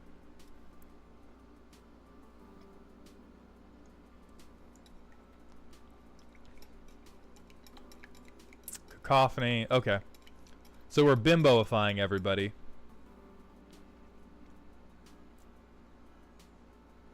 And then we are... Oh. I don't know how I feel about this one. I don't think you are ever storming off in Saruman. Talrand, let's see, we've got 20, yeah, we've got 33, so having things that are instant or sorcery based is good. I do not own a Bruvok. Not yet, you don't. Can't trip dirt cheap. Yeah, so here are our throwaways. Cool rocks I found. So this is your ramp. At least they're 8, and at least they are within your power to play. Number 12. Okay, so these are the I hate you cards. Mystic Reflection is my favorite. I love, no, you still get the card. It's just a little kitty cat now. Rewind. Oh, no, 12. Jesus, okay. The period made me think number. No, alright, I'm with you. 12 counterspells is hateful. Pans, good, God bless you. You are now certified to cook. With 12 pans, healthy amount of non-basics, and enough non-basics for when you get Blood Mooned. As foretold. Yeah, Frantic Surge, very good. Mystical Teaching's kind of crazy. O'Hare, this O'Hare is really fucking strong for this deck. We don't negotiate with terrorists. Ransacked Lab, Ledger Shredder.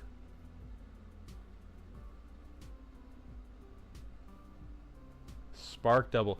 Synthpod is honestly, so this was suggested to me by Alan from Mental Misplay. Synthpod goes so fucking stupid when you get to play it against this deck.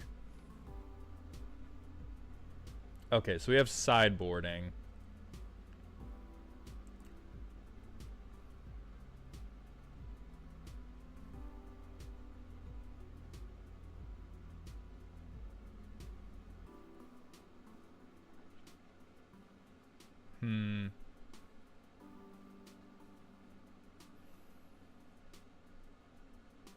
Alarin, do you think it's Oger?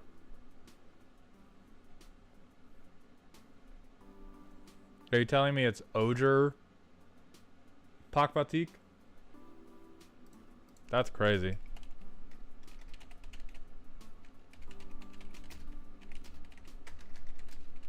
Sounds better is...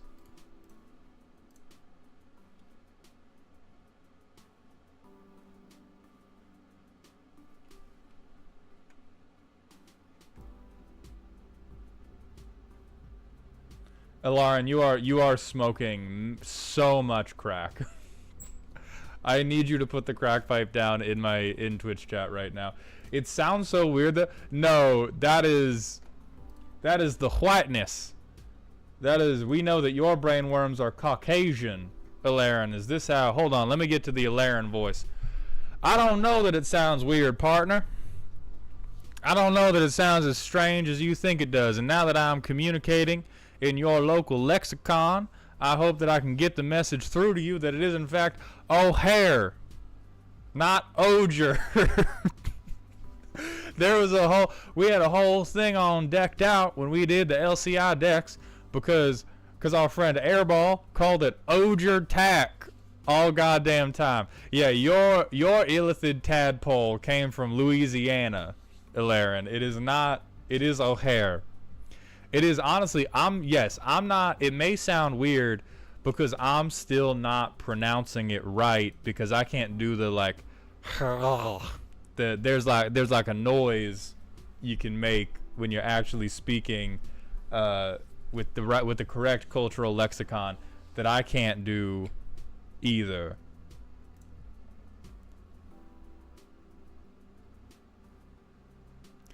Please God, stream Inscription sometime. It's one of the coolest games ever made. As someone from Louisiana is O'Hare, one of them bayou tadpoles. Yeah, I think.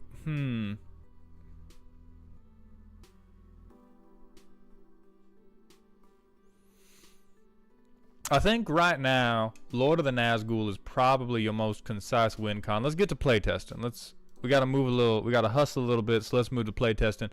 This hand is proof positive. Don't play fucking bounce lands because now look at what we're gonna have to do. We're gonna have to bounce land this to hand, and we're gonna have to fucking get rid of Fractured Sanity. And now we can do our Mana Dork, and now we can. God damn it, you have a second bounce land. So I guess we tap this to float the mana. And then we can get. Can we? Is he 3? He's 3. He's so goddamn expensive. Oh, I put it on top of the deck. Okay, we would have drawn that instead. I guess we play this. God damn it, and then everything enters tapped. So cut the bounce lands right now. This was exactly Mini Hoovy. We didn't want to cast Attacks and Probe because we want to save all of these little shitter one-man. Well, Reanimate is a good card, but all those little shitter one-mana cards. Attacks and Probe drop. Hold on. I don't know how to spell Gataxin. Do you all mean to tell me that if I cast a spell that says draw a card, I would not have had the cards in my hand that required me to discard? Do you mean to tell me that if I have 8 cards in hand and I cast a card to go down to 7 that made me draw a fucking card, it would somehow fool the almighty universal DMV that was going to make me discard and cleanup step? Is that what I'm being told right now? That I could have Gataxin probed my way out of the base rules of gathering magic. Alright, so I love the energy. I love Saruman of Many Colors. I do think Talamar, thank you for gifting a sub to Dragon Lich 2. Welcome to Dog Heaven, Talamar. Shooter works for the DMV. Perfect. Okay, so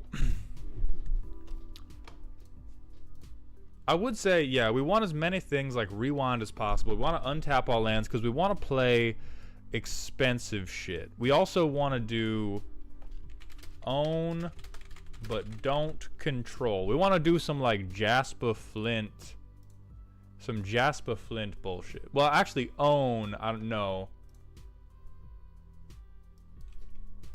Cast a spell you don't. I don't know if anything in Esper cares about cast a spell you don't own. But if it does, we're going to put it in this goddamn deck.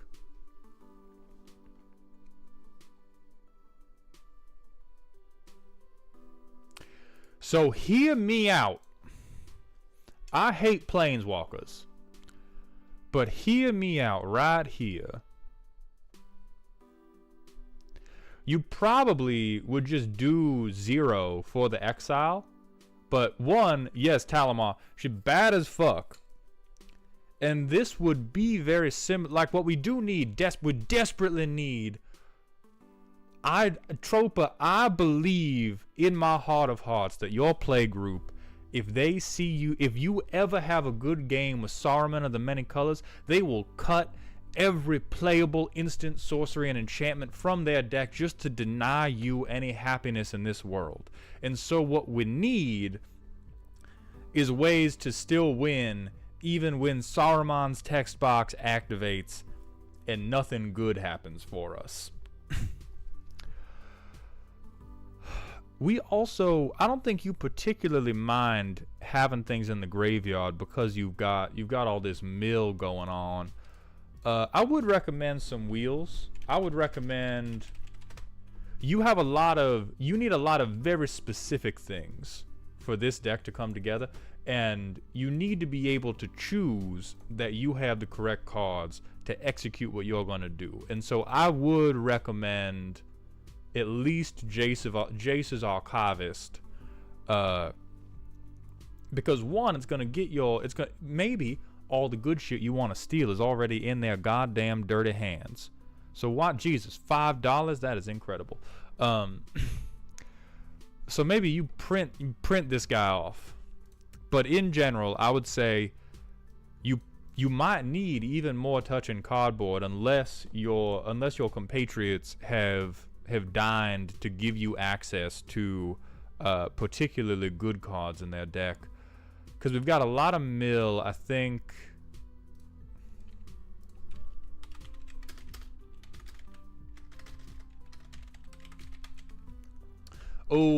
Brain Stealer Dragon. I know that I've pulled this card up a few times.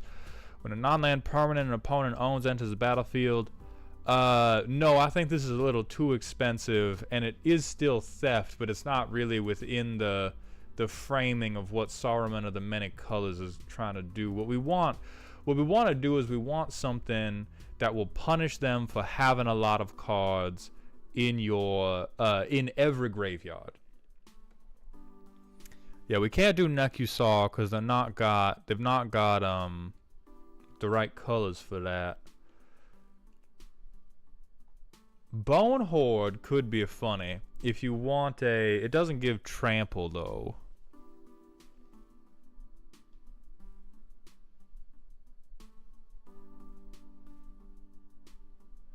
Got the Cantivore.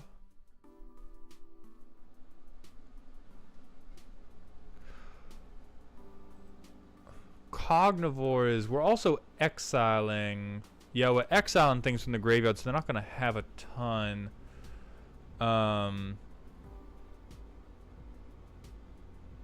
Rise of the Dark Realms. Rise of the Dark Realms is a good, like, catch-all.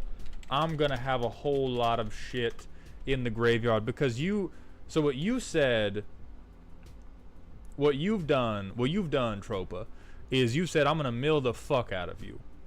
And we do want a way for milling the fuck out of people to be valid, but without a Bruvik, if you don't have Bruvik, it's unlikely that you're going to kill people by milling them. So we've got a couple options for you to go wide, but it's only 5, so we do probably want at least 1 or 2 more.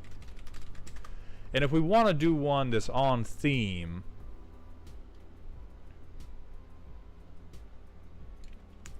you could do Grimoire of the Dead. He's got a book in his picture. No, he doesn't, but he needs a book because he's a wizard. The list does have Reanimate. Oh, Bruvak has been added. So if we want to win because we're going to mill people, I would say Grimoire of the Dead could do it. This is very risky. This is very risky for 2 reasons.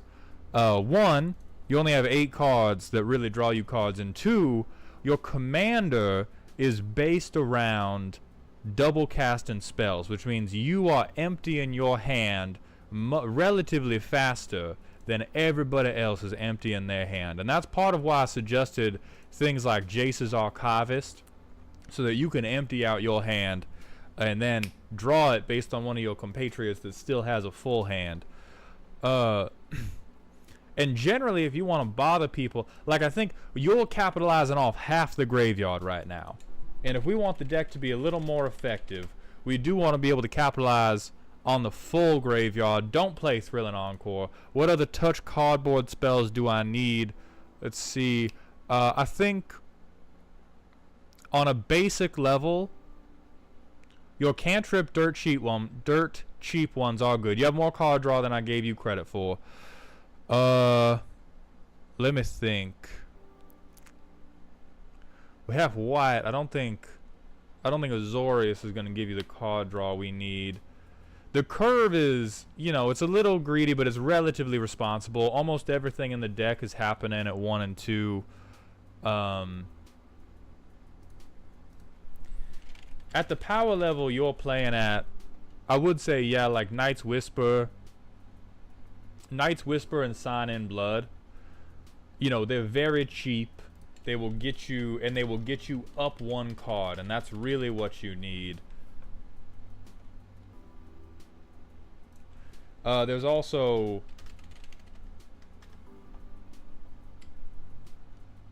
Charter Course is at least card selection, but at best is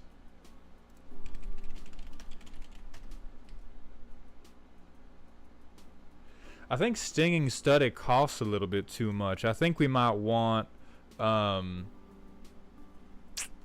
mean, with the number of them that you have,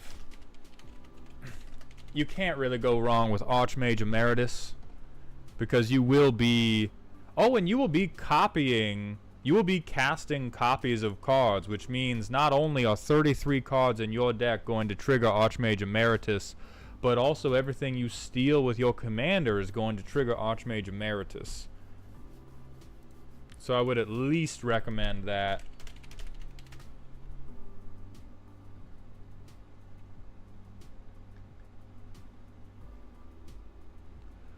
Pulse of the Grid could be very funny. Pulse of the Grid could be very funny. Overall, I do think I like the deck. Cut the goddamn... Fuck!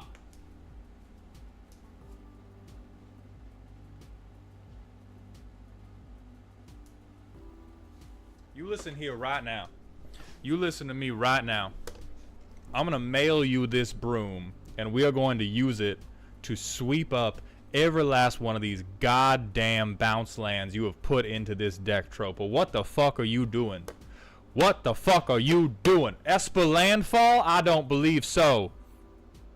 I got a bunch of dust in my tea for this bit. I got a bunch of dust in my tea for this bit.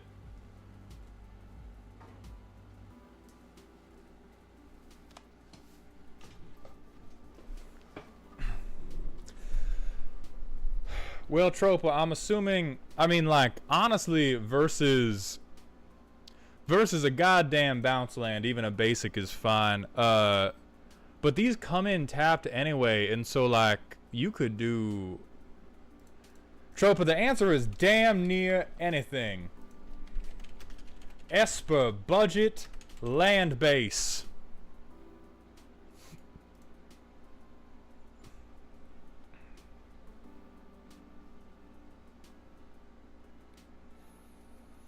You could do goddamn Glacial Fortress.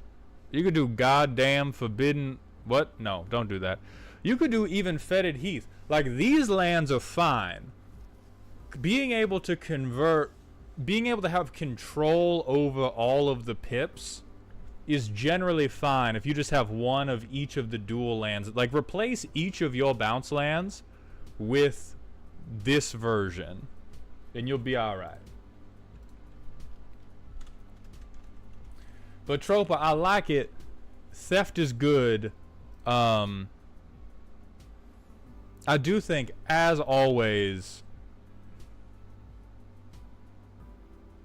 I think Mind Grind, I think of your Mind Eraser Innators, this is a little hopeful. A little hopeful. You do want... That's funny.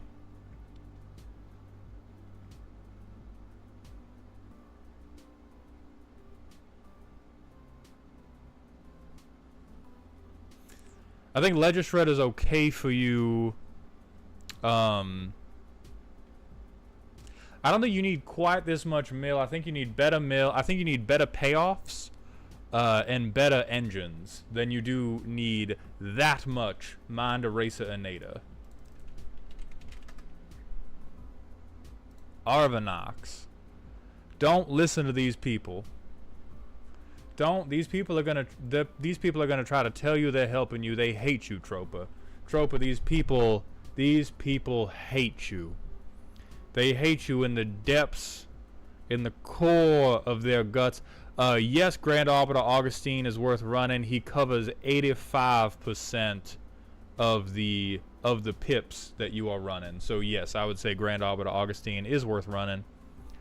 It honestly, it might get you. They might hate on it too much for it to be worth it. I would say Likeness Looter and Vohar are also worth running. If you still need more card draw after, you may not need them though. Alright, we're moving on to Talamar's deck. This is Talamar Von Geist's spooky deck. This is my brother's deck while I cook up a Garth the Bard Venture deck, a token creation deck when I either sack them for stronger effects or buff them out to finish a game. The deck in one word is Horde.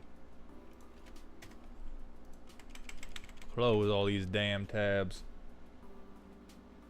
This is actually Dragon Lich 2. Alright, Dragon Lich 2, your life for Phyrexia. It's not an Infect deck. Please, please, why are you punching me in the sternum? I told you it was an Infect deck. $1,300, 37 lands.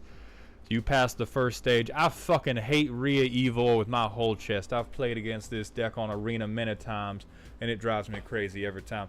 We also missed a personal question from Nugget Vods a full 11 minutes ago. I'm sorry about that. Nugget Vods, if you want to drop that personal question now, I will answer it to the best of my ability. Alarin, how do we have this kind of money for decks? We print them, Alarin. We proxy the fuck out of these decks. How am I doing? Honestly, bad. I'm doing terrible. I'm, however, overwhelmed with gratitude at the number of supporters I have. I'm going through a number of difficult things in life right now, and like many difficult things in American life, they can be solved with money. And so there's a great number of things that I'm able to do and able to take the steps to fix in my life that is only possible because of all of you. And I'm deeply, deeply appreciative of that. And it does not change the fact that they blow dicks. And I would much rather be living a much more peaceful life than I currently do. But I appreciate you asking. And honestly, my life still kicks ass. I make YouTube videos most of the time. That's dope as fuck. I get to talk about my opinions of anime and people listen. That's incredible, right? My life is good. Every life has difficulties. I'm just going through my personal difficulties right now, but I'm going to get through them. And I've not lost sight of the fact that my life does fuck. Thank you, Lewis. Night C, thank you for gifting 5 tier 1 subs. Welcome back to the annals of Dog Heaven. Now let's ruin Dragon Lich's day. So at the beginning of combat on your turn, you can pick a creature and say that they won't deal damage this turn, but you will instead make a bunch of mites with Toxic. Why isn't this an Infect deck? Do you hate winning? Alright, so we drain. Alright, bad aristocrats. So it's a shitty aristocrat deck. We understood. Elasil Core, Elish Norn. Comball, Kesket.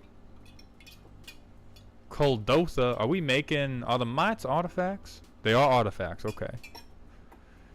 Yes, everything in here except for Mite Overseer, and then one guy for the mites.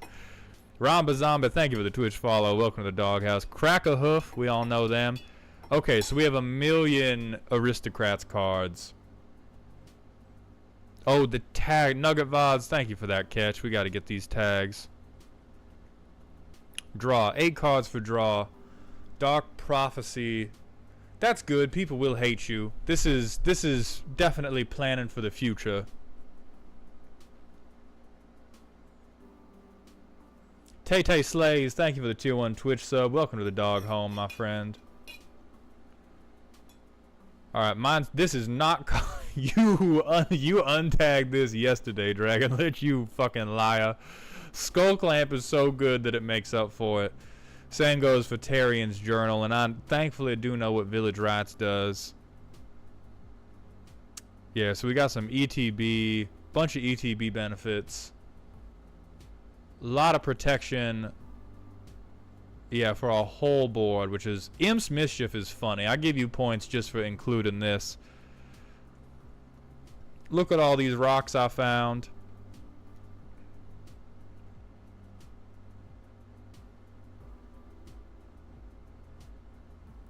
Okay, I think there's a way. I think there's a way to make this thematically. It can be thematically aristocrats, because knights were landed gentry in medieval times. So this is just a knight inside their fiefdom. And I can't justify this one. Fuck you forever.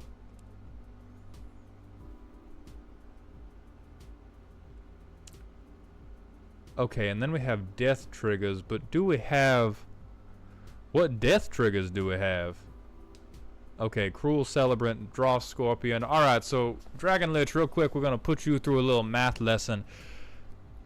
If you wish to have an effective synergy with something in your commander deck because it's singleton, that synergy either needs to work directly with your commander or it needs to work with 25 cards in the deck. And so when you point at Drivnod and you say, I'm going to double my death triggers, what I want to ask you about that is we have, per your tags, we have 5 death triggers in the whole deck. And we don't run tutors because you're a reasonable soul. And so, oh, never fucking mind. Never fucking mind all that. You have 1 tutor, so we'll call this a 6th copy. We'll call this a 6th copy. You have 1 card in your 99 that does not mean a goddamn thing. That does not mean a goddamn thing until you draw one of 6 other cards in your deck. Because it does not buff your sack triggers. And so I would heavily recommend against Drivnod. Now the other doublers, sure, I almost believe that you have 25 ETB effects crammed in this fuck-ass deck. You may not, though. If you only have 7, I would even say Panharmonicon, not really worth it.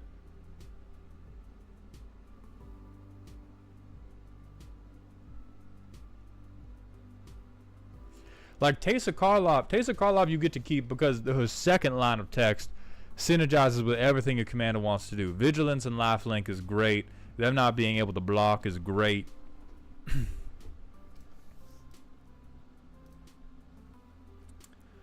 So the one word that was supplied to me was horde. The one word I am getting here is bureaucracy. You have given yourself a few ways to Voltron your commander, but even that isn't horde. That's Rhea Evil eats the butt of 18 mites to gain their power. I can't. Alright. So let's see what we get. We're gonna draw. There's no need to pay that life. Unlucky. Signet. Planes. Alright, we're on curve. We're on curve for the commander. And then we have, let's see, so we'd pick our commander. Presumably play Wisp Drinker. Presumably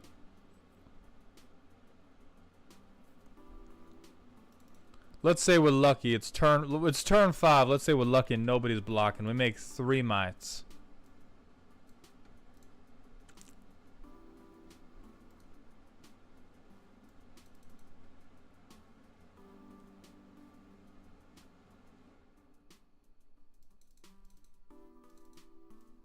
Let's say we get Mace of the Valiant.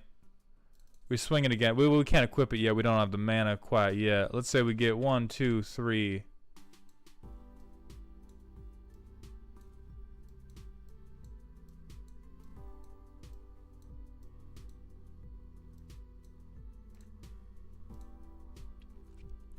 Then Demonic Tutor. I don't personally know exactly what I'd tutor for in this instance. I might tutor for one of the things that makes something unblockable. I think what you may be lacking is I find the most questionable thesis of this deck is the idea that it's always going to get through. I do like Fallen Ideal. I do like Cultist of the Absolute. Champion's Helm is okay. Armored Ascension is okay. I think you have a little bit too much. What do you have too much of? I think Viscera Seer is bullshit. I don't think you need to sack that much. Or you certainly don't need to sack just for Scry. I certainly don't think... What, this probably go crazy, go stupid with it. When I have Soul Ring out, do absolutely nothing when I have anything else out. Like, we have a common theme in the advice I provide is to never compromise your jank for something that you think is just generically good. I think, like, you have the creatures that you can do sacrifice, but right now we're kind of 1 foot... We're 1 foot in the Horde game plan, and we're 1 foot in the Aristocrats game plan, and I think we should get a little bit more firmly into one of those two. And at the point where we're landed gentry, we're a knight. You can do land tax.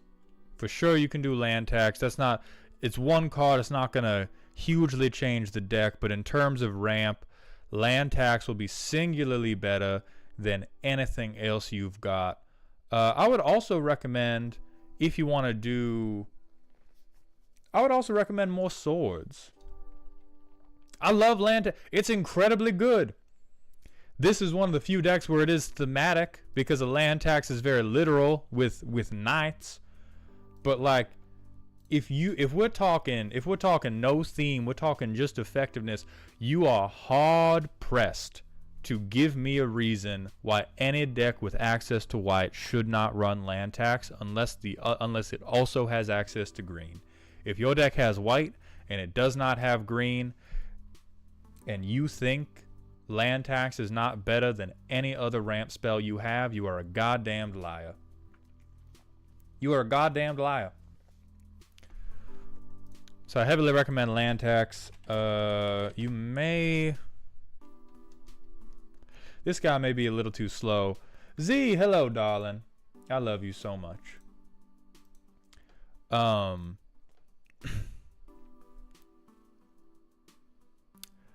As far as other draw, you could do... I think Welcoming Vampire would be quite good for you. Because it's flying, so this is a creature you could target instead of Rhea Evil, and this would at least get you 1 card per turn as things started to come out. So it's more repeatable draw. I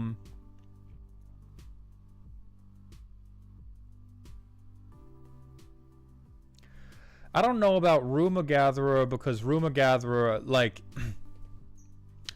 Rumor Gatherer can't get the job done himself. Welcoming Vampire can get the hit in and make the mites. Or, like, if the command is out, we can swing Welcoming Vampire and then draw our cards. One thing I would also recommend to lean into the night theme is maybe, like...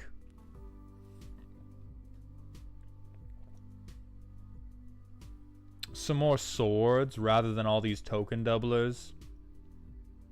Like, I don't know if you need to... Mentor of the Meek would also be good, but this deck isn't really shitting mana, so it's a little risky. Let's see. Sword of Hoth. Like, you already have ETB effects. You already have... And you need... Boy howdy, do you need lands out to make this deck work. Kathar's Crusade is unfortunately thematic for what you are trying to do.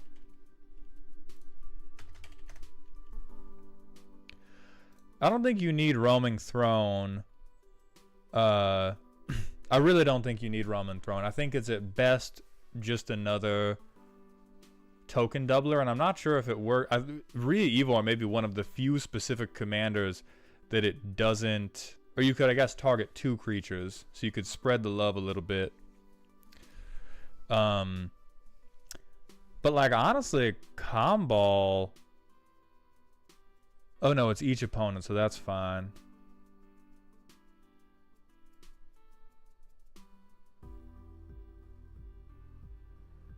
Elas Il-Kor might be a little slow in terms of what we're doing, because like we want to get shit onto the board, and we want to beat them to death with the things on our board. And Elas Il-Kor only moves the game forward at the time when somebody has boofed us. You don't want to be building your deck on the presumption that you're going to be boofed. You want to build the deck on the presumption that you are going to be in that Denny's parking lot eating their ass. Also, do not play Lapse of Certainty. I get that it's a white. If you're going to play a white counterspell, play Mana Tithe and really play a counterspell. But delaying the spell for 1 turn, delaying the spell for 1 turn is ridiculous. Either stop the spell, or play something else good. Like Imp's Mischief, hilarious.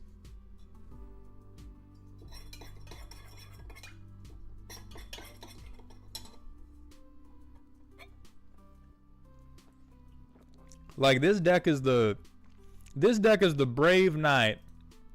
This deck is the Brave Sir Robin from Monty Python's Holy Grail. It rode out strongly to face the coming battle, and then realized it was actually much safer to stay home and just collect tithes from everybody, and so that's what it started doing. So I'm gonna be incredibly generous and assume that turn 5 nobody's blocking this bullshit, and we could equip 1 and draw 2. So like Skull Clam makes it work really well. Mondrak, Glora Dominus, play this. Shizo's very good because now this has fear, and now I do believe in you. Yeah, what's Forge and Frontier do? Sword of Forge and Frontier. Forge and Frontier would also be good to get your ramp down. And again, swords are expensive, but you are a knight and the deck is $1,200 fucking dollars, which means we're proxying. So if you're not going to do an Infect deck, I would say you do need to lay down additional pressure on the board. You need to lay down additional pressure on the board. You know what else you can do? Oh, what's his? I believe it's Aaron.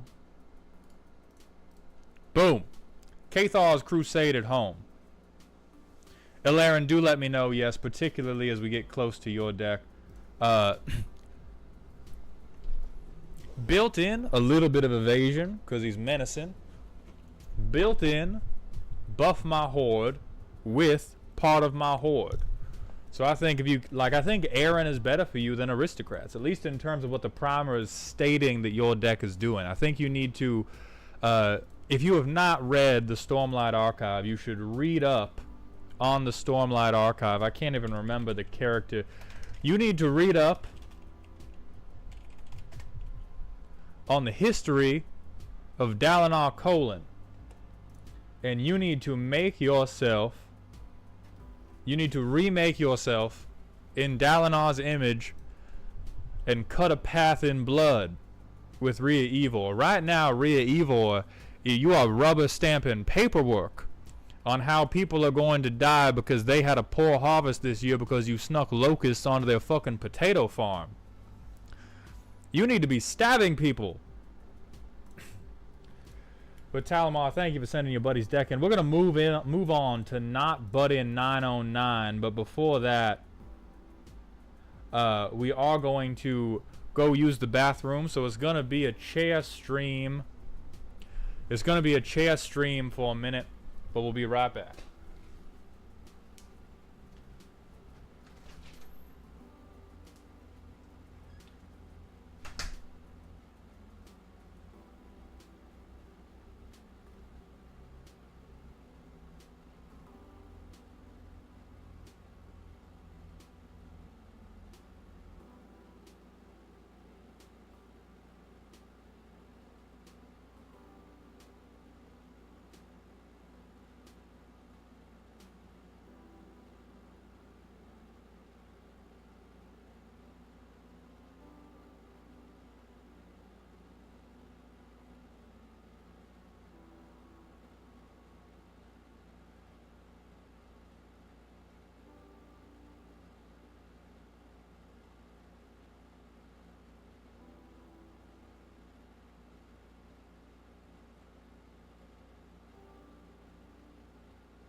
And I'll tell you what, I just thought of another reason why land tax is one of the best ramp cards you can play in white. No, I'm not done with this.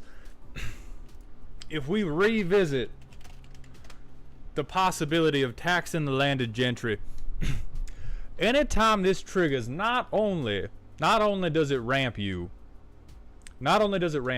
it takes 3 basic lands out of your deck, which meaningfully changes the statistics on the likelihood that you are going to draw something playable rather than draw an extra land after the point. I will not abandon the point. Minnie Hoovy, please send me the $400,000 and I will carry my chair to you on foot. But let's move on to Not Buddy 909's deck. Silly and spooky. This deck doesn't try to win, it just tries to play as many mirrors as possible. We are going to fix that. And sometimes just overruns. It is definitely more on the silly side, but due to the 2 combos and 2 hard win conditions, it could be spooky. Every single mirror is in the deck except for 4, which I'll end considering. I have also refused to put in any creature that isn't a mirror at all times, for it is time for the mirrors to rule Mirrodin. I copy-pasted wrong. There we go. It's called Mirrodin.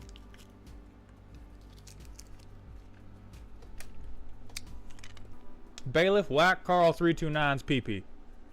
I will not accept semantic arguments. I will not accept semantic arguments in this Discord. Take him to the penis exploding chamber. Post haste.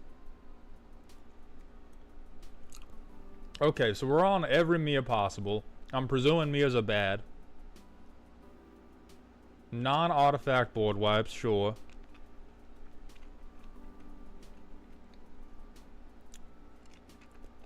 We have a million artifact. Well, and then Conduit of Worlds.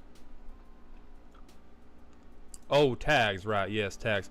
31 lands is brave, but I do believe most mirrors tap for mana.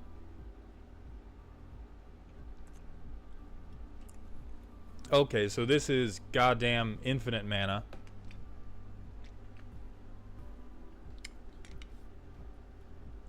I like how we've listed a combo, and the combo is just I punch.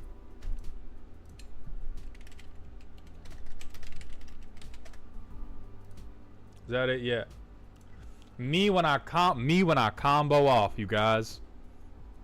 Me when I combo off, and Every turn, though, yeah. It is every turn.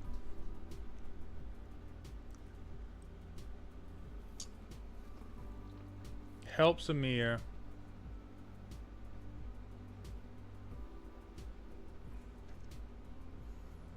I think Lux Artillery. Oh, 30 or more counters among all artifacts and creatures. So this is actually one of your few win conditions. Eventually, Lux Artillery, sure.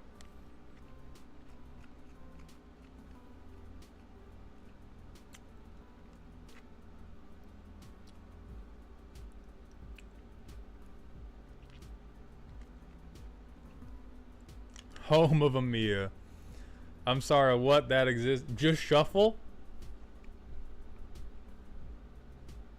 Alright, so we got a few basics. Barely any lands, but again, they do a lot of Mia's tap for mana. Oh, and Urted is only 3.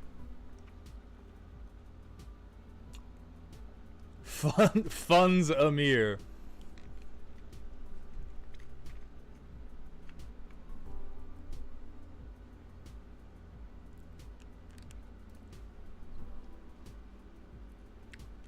Bad. Yeah, that is quite bad.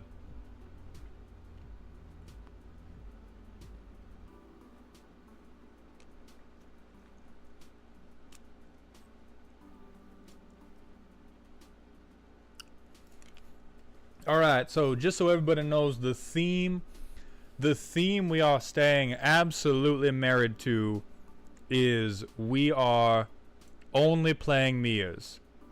So any changes that get made to this deck, none of those changes will be to put in a creature that is not a Mia or to take out a Mia for... Well, maybe we take out a Mia for something good, but...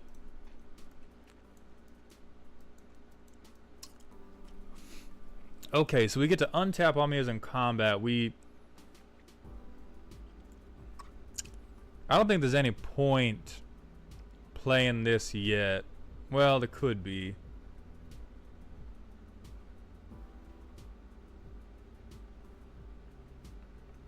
I guess...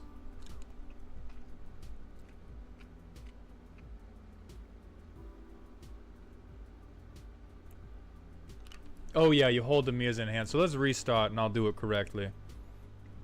I will mulligan. We got no lands that time. So this was our free mulligan. Land pass. Skull Bomb pass. Land pass. At this point, I think we need to get him out just to, yeah, just so that we can play the game of Magic. Mia, make a Mia.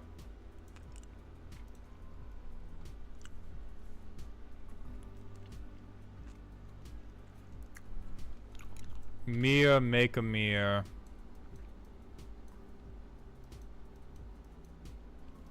Okay.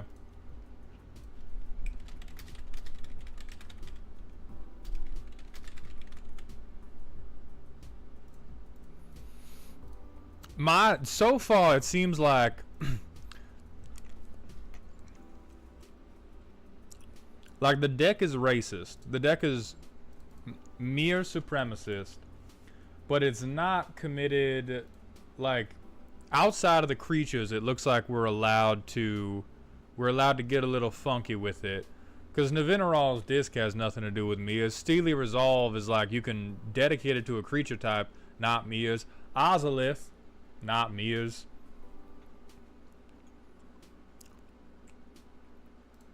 I do think I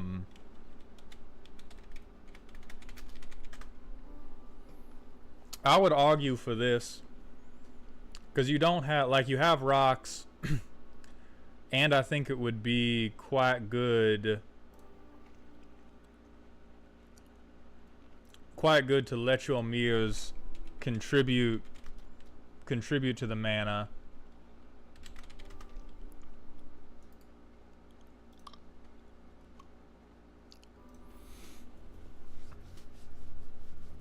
Yeah, this will depend on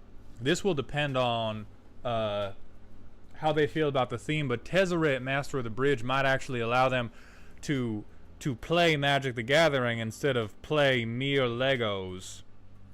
This is this is yet another deck that was meant to be. This was meant to be a YouTube video captured in Minecraft creative mode. Yeah, oops, that's a win condition is...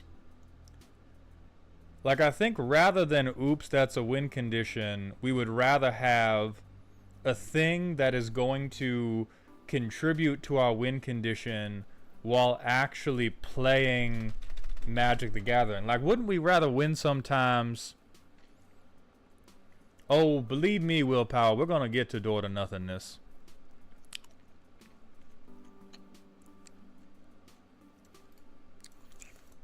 Like, wouldn't we rather win sometimes by actually playing Magic the Gathering with the deck that we made? And that's kind of what I'm talking about here is, like, let's play some Magic the Gathering with the Mia deck you've made, rather than being like, oops, I gotta win, I guess fucking Phyrexia is here now. Well, I guess Phyrexia is kind of here, but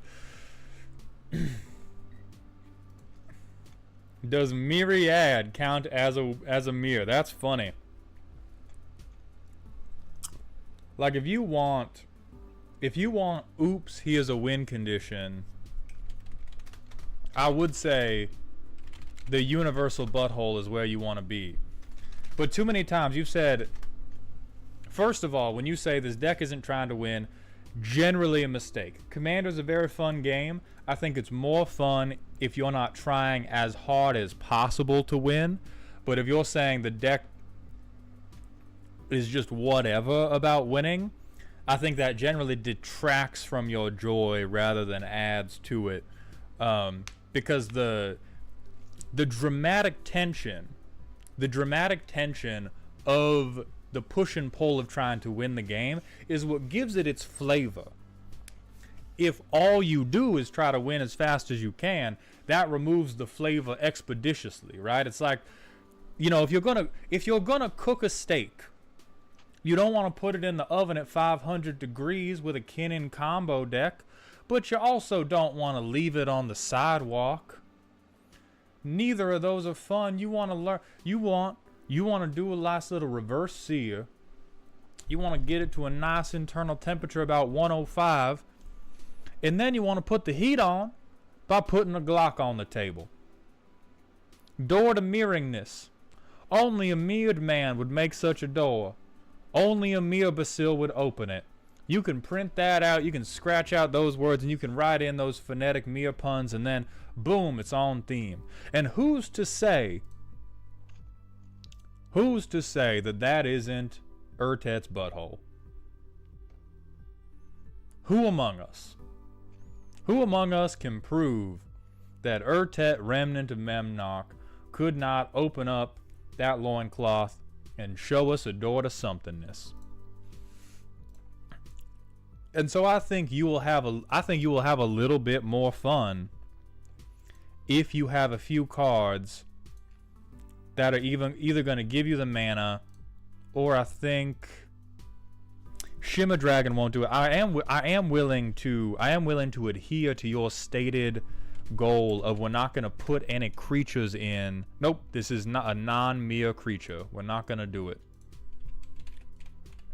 Artifact, draw a card. Well, nope, just draw a card.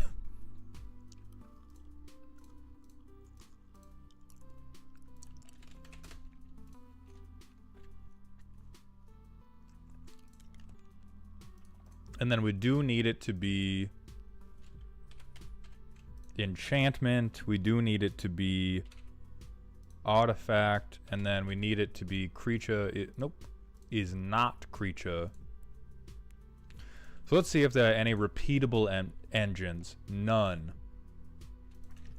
So let's say artifact, draw card is... Oh wait, hold on. I know what I did wrong. Partial type matches. There we go.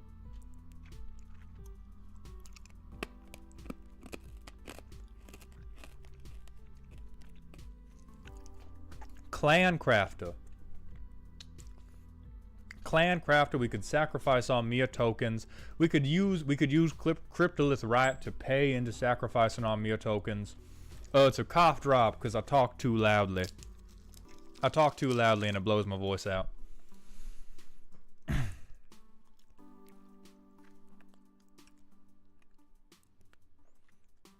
Era of innovations, whatever.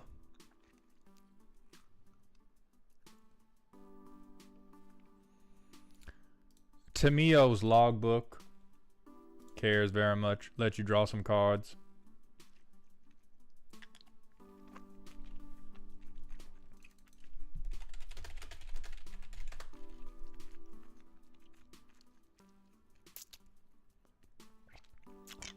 Be a funny way to kill yourself, a search with answers. Shadow Walker, what is wrong with the mic? Don't do time sieve.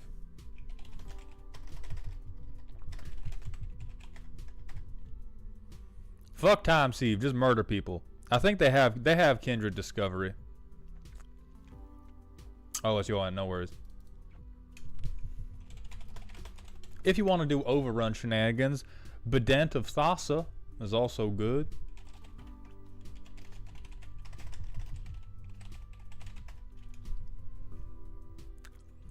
Universal surveillance, yes, that would be fantastic. So I would say, don't eschew win conditions so much. Accept some cards that are going to let you move the game forward. Tezzeret is not some bullshit win condition. He's very expensive, and all he's going to do is he's going to advance the game state through the reduction of life totals, or he is going to enable you to recur an important artifact to hand. Like, both of these two modes that you could play are very good. And then if you ever alt him, it will work incredibly well. You do need one more artifact. We all want, and that's going to be Door to Nothingness at least. So we're going to put in Door to Nothingness, then we're going to cut something else for Tamio's logbook to get you right at 69. So now, buddy, thank you for the deck. Please fix that. You don't need to be afraid of winning. And it is time for the Mias to rule Mirrodin. But please, play a little bit more Magic the Gathering and a little bit less Legos. Don't bend the theme. Take Oarfish Fever to the mere exploding chamber. We're going to move on to Karma 5003's deck. This is my first attempt at a high-powered deck, and it combines a mixture of my favorite win conditions, mill and poison counters. I don't think those work like that. So I think we've identified the central problem. Never mind, they do in Mothman, because Mothman kicks shit. Entomophobia, the fear of insects. So you got the Wise Mothman, which is rad counters. 1/1 counters and mill, planeswalkers. Oh, so we're going to proliferate.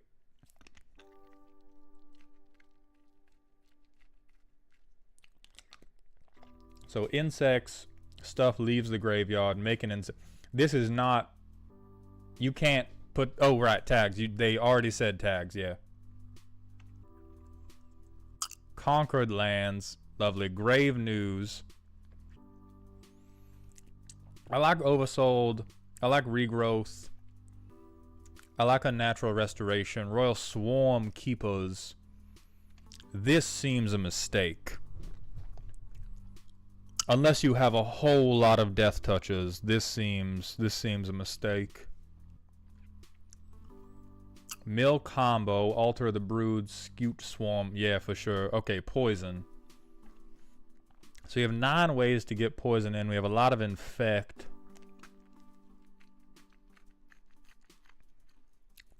Tokens. Now, my question, why are we making tokens? Like we said mill and poison counters, which I understand. I get the Hornet Nest. The Hornet Nest working with Finn the Fangbearer to get you these death touches that's a lot of steps. That's a lot of work for a high-powered deck.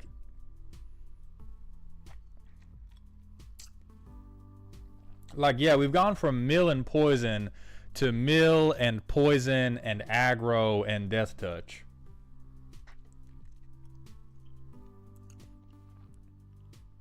Phyrexian Swarmlord I'm okay with just because it does say infect.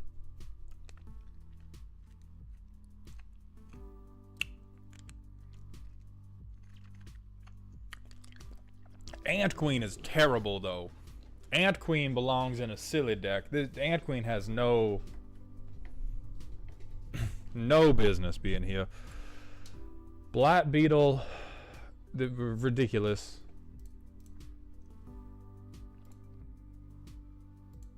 Okay, so as far as I think, let's throw high power out the window right now and look at this deck instead through the lens of boy howdy, I like bugs. Because I do think this deck works as boy howdy, I like bugs. I don't know that it works as a high power deck.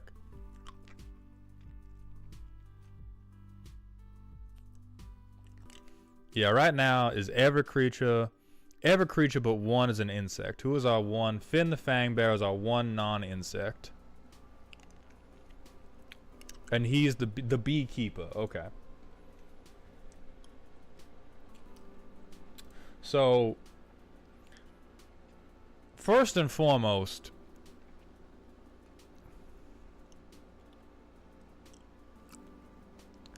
the mill is a bad play here. Mainly because it does not appear that you can benefit in any such way from the mill. It does not appear that you are proliferating your radiation counters. It does not appear that you have any payoffs for people having things in their graveyard. The only payoff you have for the mill is the Wise Mothman.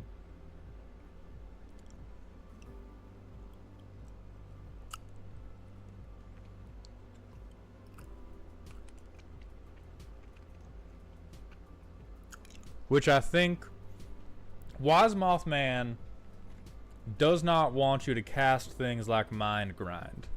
Wise Mothman wants things like Mind Crank because you want to mill. You want a lot of little shots. Unless you have a supremely wide board. So Psychic Corrosion, down with it. Memory Erosion, down with it. But yeah, Talamar, the plan is I'm going to mill you in order to make my infect creatures big, in order to kill you with poison counters. So if we're doing that, some things immediately got to go. And those are things like Canoptex Scarab Swarm, because that motherfucker does not say infect, and he does not say death touch. We have... I think we have three. We have three decks in here. We have a Mothman deck that is based around mill and recursion. We have a Mothman deck that is based around big insects. And then we have a Finn the Fangbearer deck hiding in their suitcase. Like, this is a Finn deck with extra trimmings. And if we're going to do a Mothman deck that wants to do this, anything that does not directly contribute to getting an infectious creature on the board and making that infectious creature swing for quite a lot of damage is useless. So like Bilious Skull Dweller, fuck that. Fuck that. Don't let him do it. You don't have enough proliferate. How many ways can you proliferate?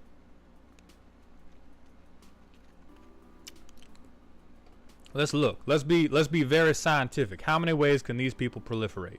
One. Kind of two.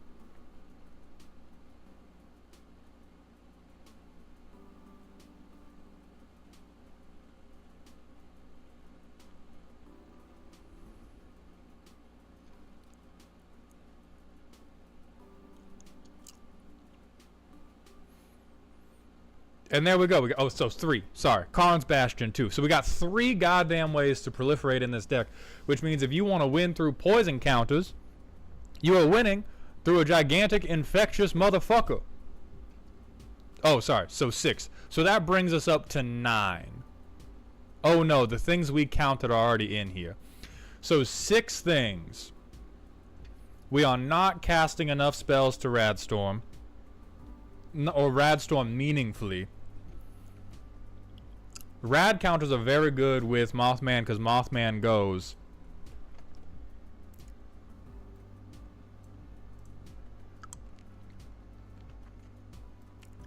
Yeah, we're counting Vraska in the 6. Vraska is among the 6. And 6 does not a win condition make.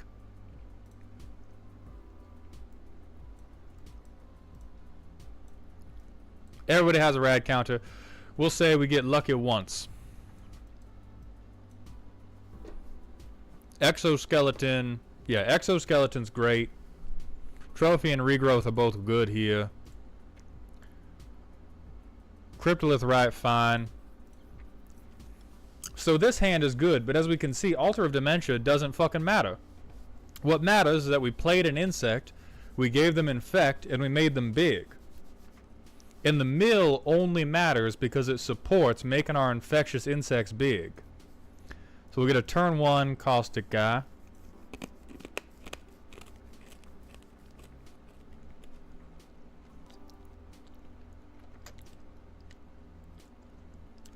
This card is abjectly terrible.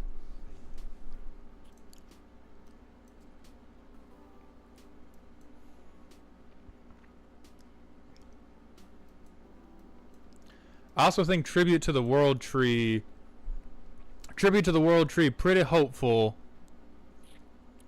for 11 lands in the deck that can hit its pips. And see again with this motherfucker. And we don't have enough proliferate to pray for our replicating ring. Like if we want it to be if you want it to be poison and mill, all these insect motherfuckers gotta go. And we gotta get more things that proliferate. And we gotta get more things and we gotta keep this creature list down to just the things that are at minimum toxic, but I don't quite think toxic is good enough, or things that have infect. But if we want it to be, this is I like bugs, which is also a cool deck. We can like bugs, but if we like bugs, where's our girl? If we like bugs, let's like some bugs. And if we like bugs, you know, then we probably don't need as much mill or as much recursion. Or truly, we don't need all these bad bugs. Like Canoptic Scarab Swarm, we don't give a fuck about. Hornet Nest, a lot of stuff has to go right for Hornet Nest. And if we really like bugs, we also don't need a lot of this poison stuff. Like we have this is like a deck is almost like a group project, as all your individual brain cells try to talk to each other, and your brain cells each thought, I'm going to be so helpful, I'm going to do the entirety of the group project by myself, and they'll be so proud. And then you brought 3 different decks and pushed them together, and this is what we came up with. And so I would say we don't have the proliferate to make the Mothman mill plan highly reliable. Not enough of our insects do anything to beat them to death with combat damage.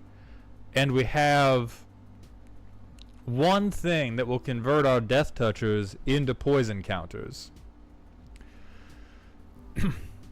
So I would say like poison and mill can exist, but we got to give up on insect kindred. Like a deck can do one thing amazing, it can do 2 things okay, and it can do 3 things badly. And right now you're doing 3 things badly. You're trying to mill, you're trying to poison, and you're trying to really like bugs. This is right. You're trying to. The Weevil Underwood within you is speaking a little too strongly right now, and I would heavily recommend either picking bug deck, and even if you just do bugs, the Mothman is so strong that the deck will end up spooky. If you want to do a scary deck, I would recommend either Infect or Mill, and we got to give up on the bug shit.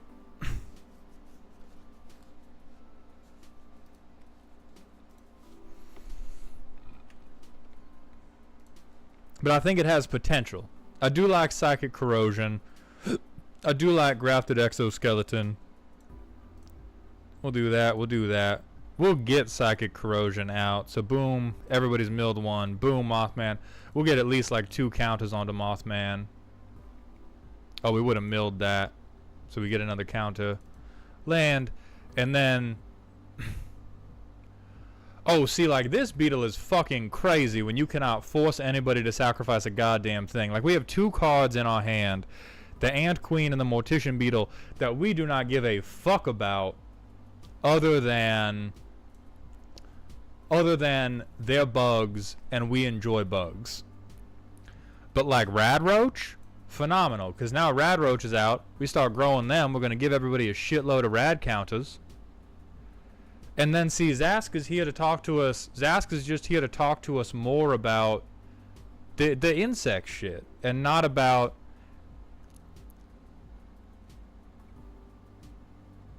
And then this is another I like bugs, but it doesn't communicate with any of the other pieces of our deck. Because it cares about our own creatures dying, which we like. We have some ways to sack, but we don't have an engine around sack. You have like 8 different cool things.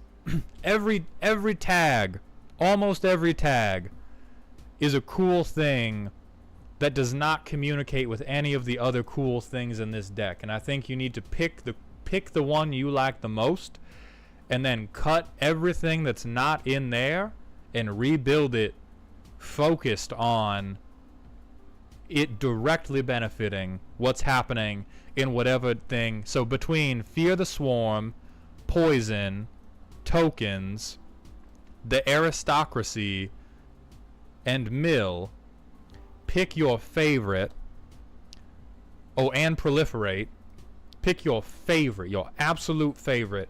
Cut all the other tags out of that group of 6 and rebuild it around that one tag. And the Venn diagram will overlap a lot. It'll overlap a lot, but it will end up better. We're going to move on to FLCL Rocks. We got a silly and spooky deck, as good as I could make it at the moment, but I would love suggestions on how to optimize it. The deck in one word is agreeing with my taste. Jesus Christ.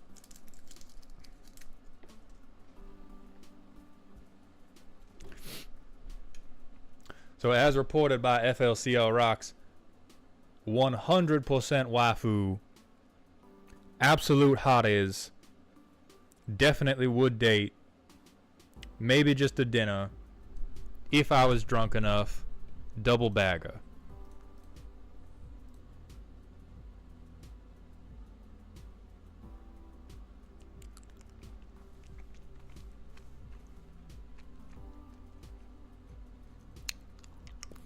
I would urge you to reconsider the most dehumanizing of the tags, but I do love that you've ordered your own ranking system. It's a mom deck for mommies. I think you've shot yourself in the foot by limiting it to mono white. Only white waifus is a very questionable term. 100% waifus. Okay, the 100% waifus are non-negotiable. Everything else is negotiable. What? Hold on.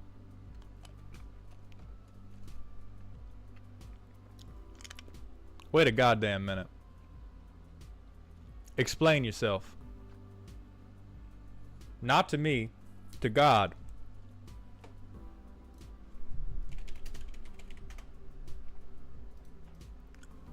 Explain yourself to... What? Hey, yo.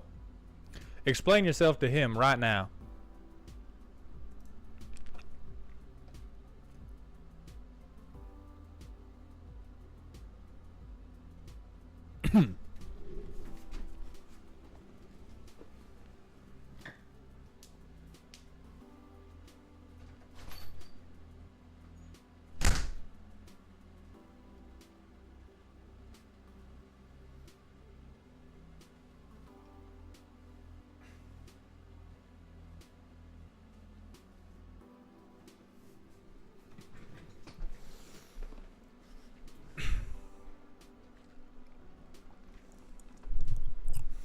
So anyway, gang, we're going to be introducing a new $2 Patreon tier, which is titled Cry for Help. At which point you can submit decks like these, and I will call the police and have a 5150 executed on you.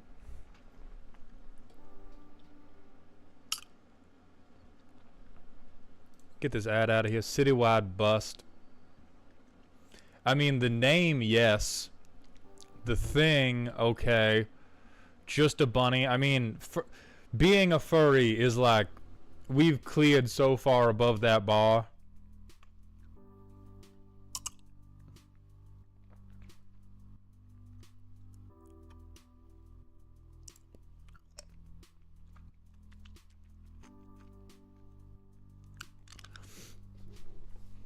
Okay, so I mean, this is a swarthy man. I'm okay with that.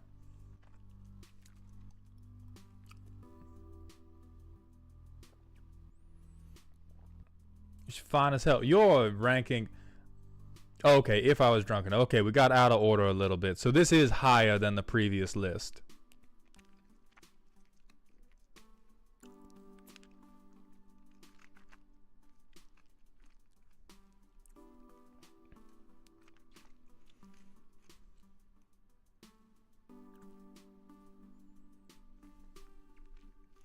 Absolute hotties. Okay, true. I don't know what this does, but true. True. True. Oh, Jesus, true. Wait, hold on. That's a fucking... Furry's the low bar. Who cares? True. True. True. True. True.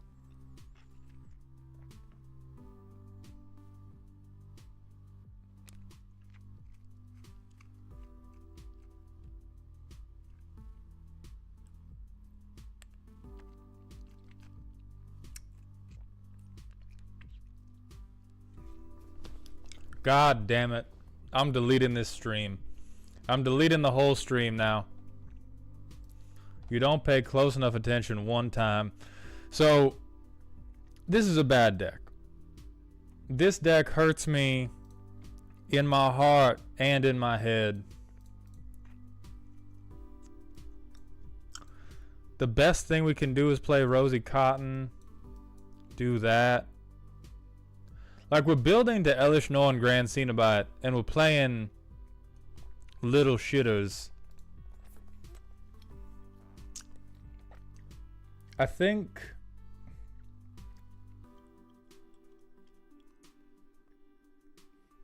So are we in all humans? We have 10 humans. So we gotta get rid of this human synergy bullshit. Because our commander's not a human. We only have 10 humans in the deck. I mean, this deck is just all fucking over the place. It looks like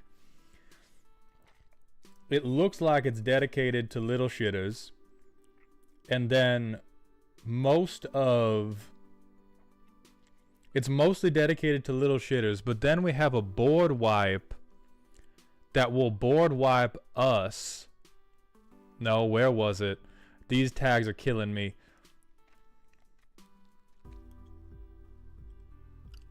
So, Battle of Bywater.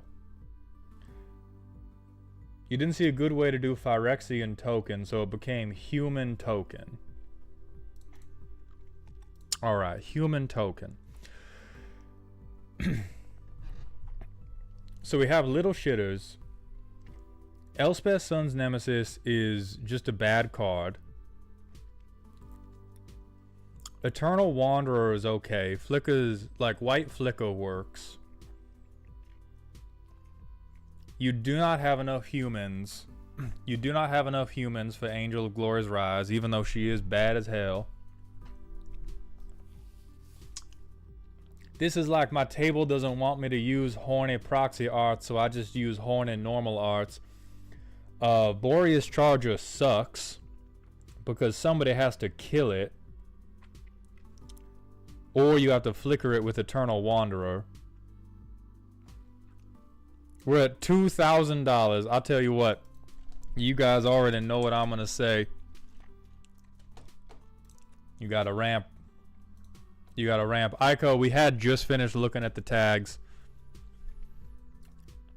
Captain's Call sucks.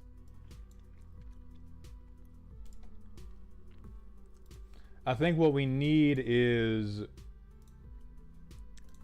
So I'm gonna rate it on do I agree with your taste, and it's yes, yes, what the fuck? What the fuck? No. No. Yes. Depends. No. No. No. No. No. Yes.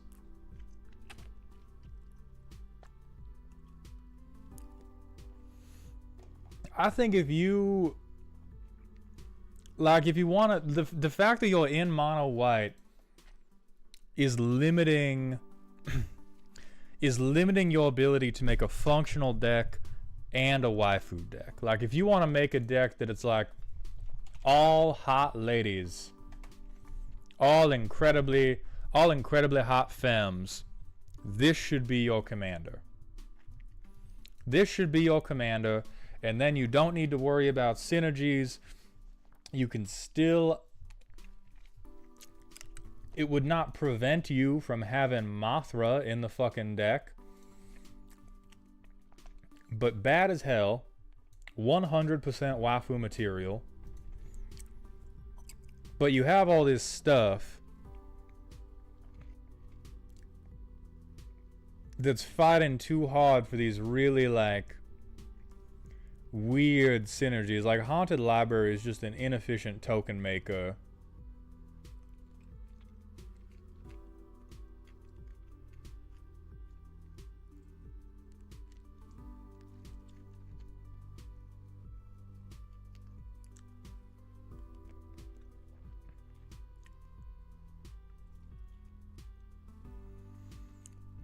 I mean, it could be like an incredibly low power deck, but things that are pay 5 mana to make 5 1/1s is just a whole lot. Like, if we...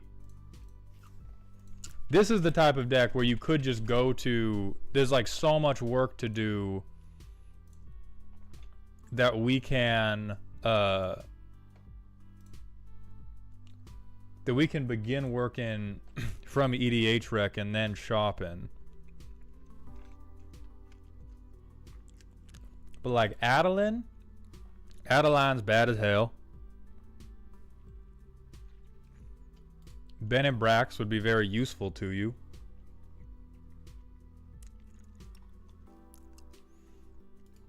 Oltec Matter Weaver would be useful to make tokens.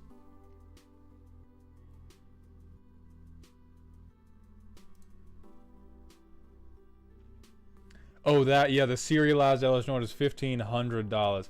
Oh, yeah, and we don't have Avacyn? What the hell, man? How is this your waifu deck and we're missing Avacyn?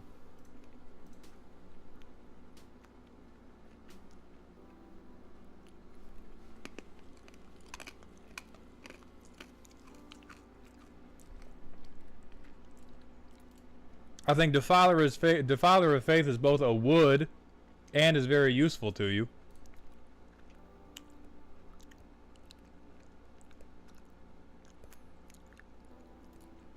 Oketras would be useful to you. Both would and would be useful to you.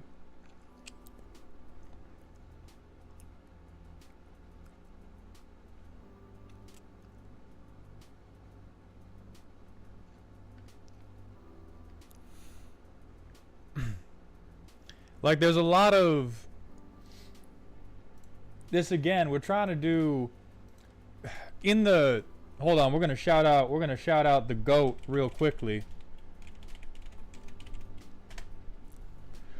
In the wise words of Kuro Hitsuki, every problem you face in Commander can be solved by having more Commander decks, because this deck is trying very badly to be a waifu meme and be a functional token deck. And what you should instead have done is a waifu meme.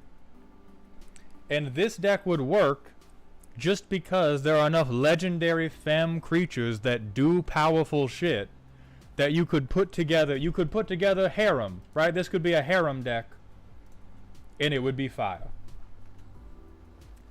And then you could have a functional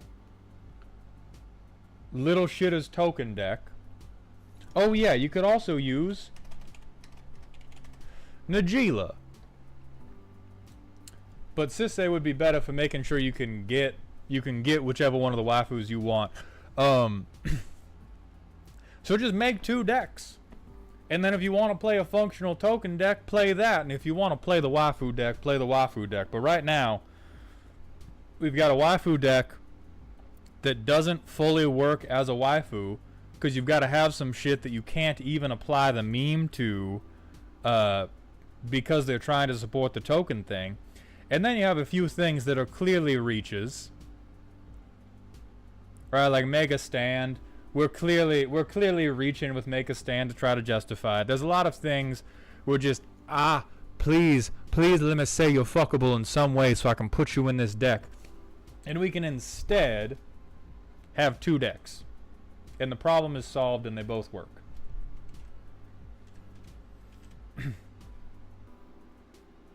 But I do agree, the commander's gettable as hell.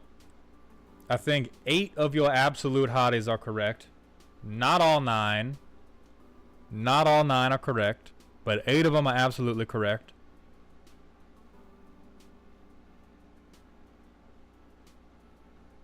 I agree with your wood dates. And then I think as you got to everything after that, I think this is where you began to be like, fuck, I need some good cards for the deck. Fuck, I need the deck to be a little bit good now. And that's where we should have just made 2 decks.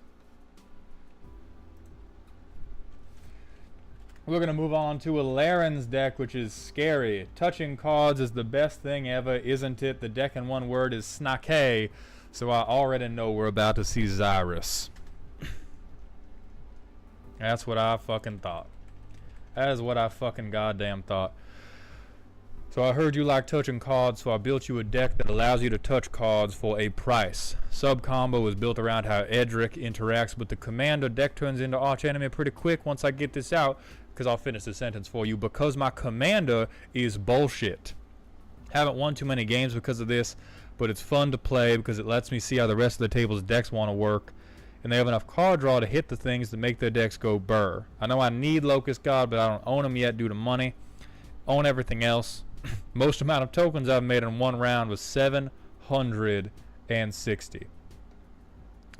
Due to funny interactions with Flip Gataxis, Windfall, and Jace's Archivist. Alright. Please sort for tags. Alright, Alarin, let's look at it. So it's meant to be scary. It's also meant to be scary on a budget. Oh yeah, 39. They're hot swapping. They knew we were coming for them.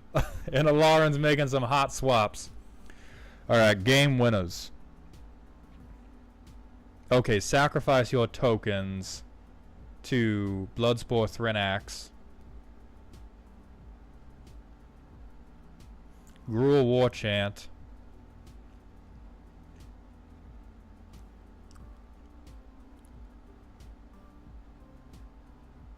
Okay. Okay, I'm getting the picture here. We're going to come back to this. There are definitely some things we can fix to address the scariness.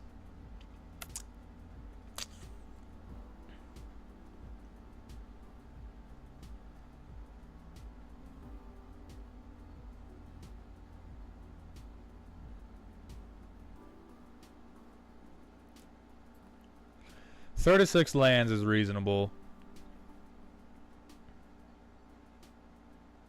I think the impetus is belong in a silly deck. I love these cards.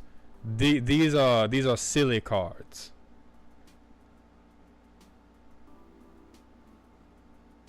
This is a horrible card. Yeah, Junk Winder is good. Forced Fruition is good. Token interactions. You honestly, you don't need this. You need your commander out additional times.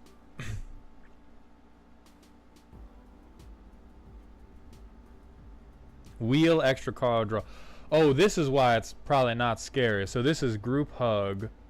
Oh no, this is... So I token copy an enchantment or artifact. Presumably Dictate of Krufix. Fevered Visions, game plan. So we're on, yeah, we're on some solid group hug stuff.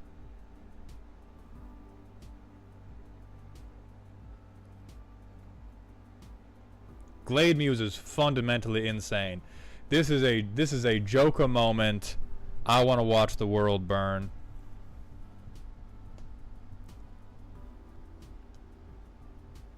Heartwood Storyteller, the other half of this coin.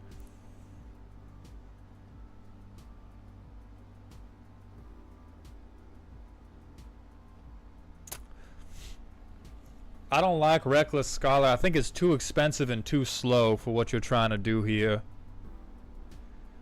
Like in Commander, if an effect only touches one person instead of touching everybody at once, it's got to touch them. It's got to touch them really hard for it to be worth doing.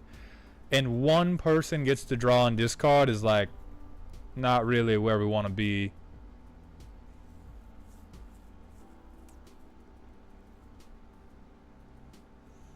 Okay.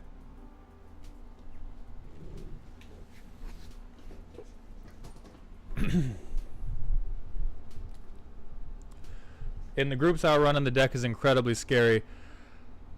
I mean, I believe you, and I'm gonna let you know now that's because Zyrus is fucked up.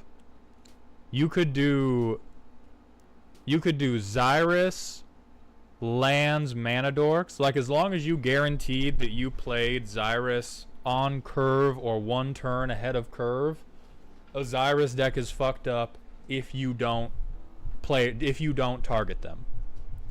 Because you get to draw so many cards and you get to make so many creatures, and so many win conditions in the game of Commander that we enjoy are based on board damage, that you just get there. I think that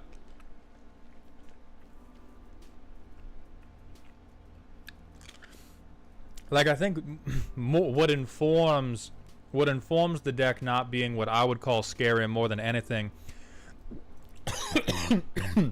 is what you have self-reported as your game winners is my 1/1s are 2/1s.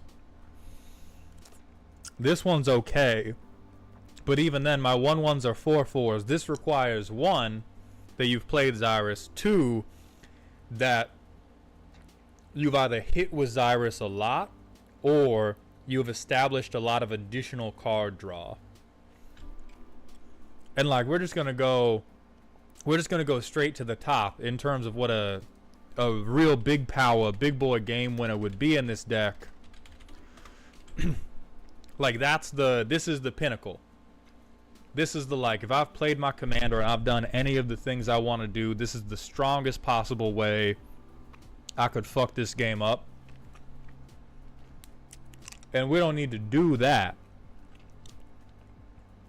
But Gruul Warchant is a hell of a step down. Impact Tremors is good.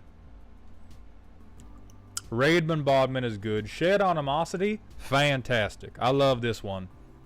Warstorm Surge is good. I think Unnatural Growth is a joke, to be frank with you.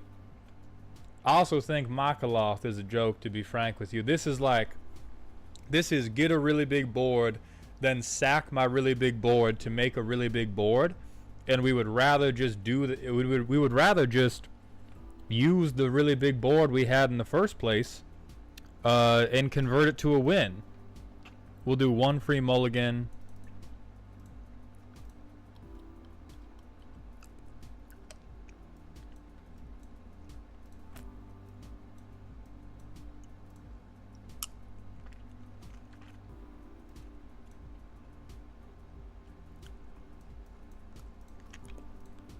So it's turn 5. We've done it on curve. And we'll hit. We each draw 3. So maybe I'll pretend that I was playing the game well. and I'll hold Zyrus back.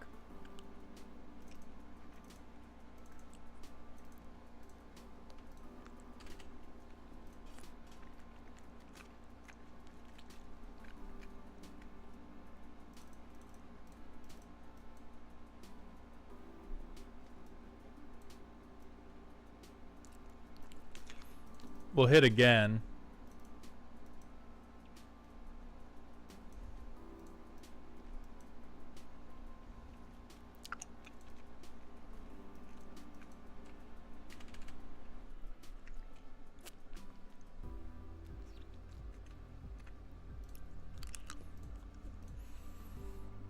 Yeah, I think this is like, if Zyrus goes uninterrupted, it's great.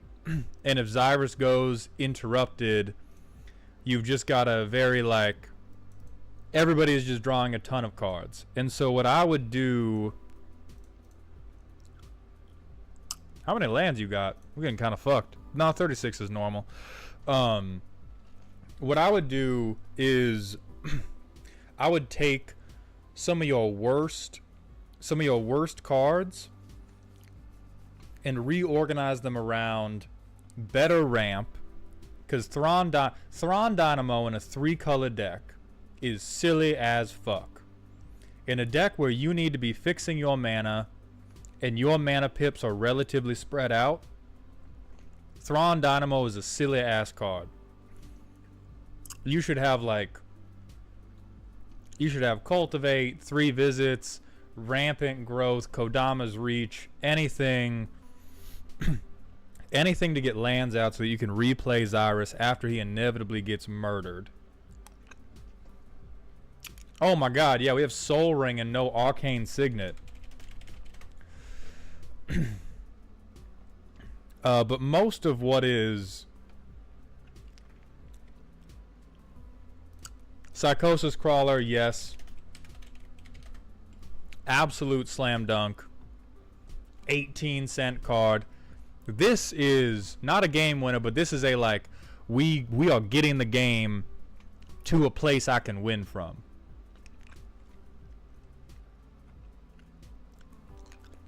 This guy's a meme. You have no... I didn't see a goddamn... Well, Mind's Aglow.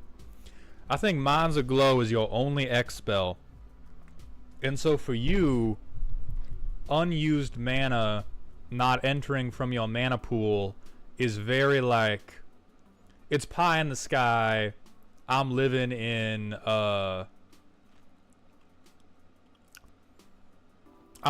magical Christmas Candyland. Oh, ad break. All right, I'll vamp for like 90 seconds. Let's... What the fuck is Urban Evolution?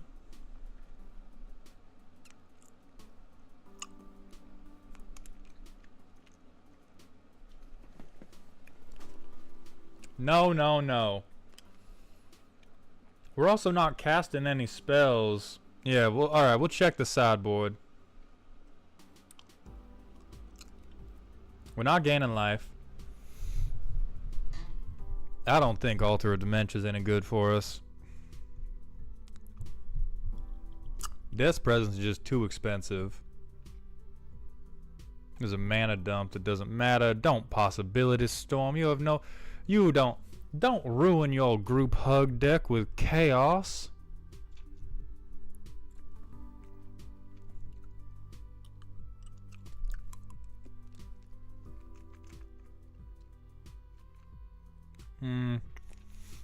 Sphinx's Tutelage is possible if you want to maybe win by decking people. And we do have Force Fruition. So I do think decking people is a very potential way to get it out there. Alright, you're back, Alaren. So I would say nothing in your sideboard is usable except for maybe Sphinx's Tutelage. So I think let's identify the 5 worst cards in your deck.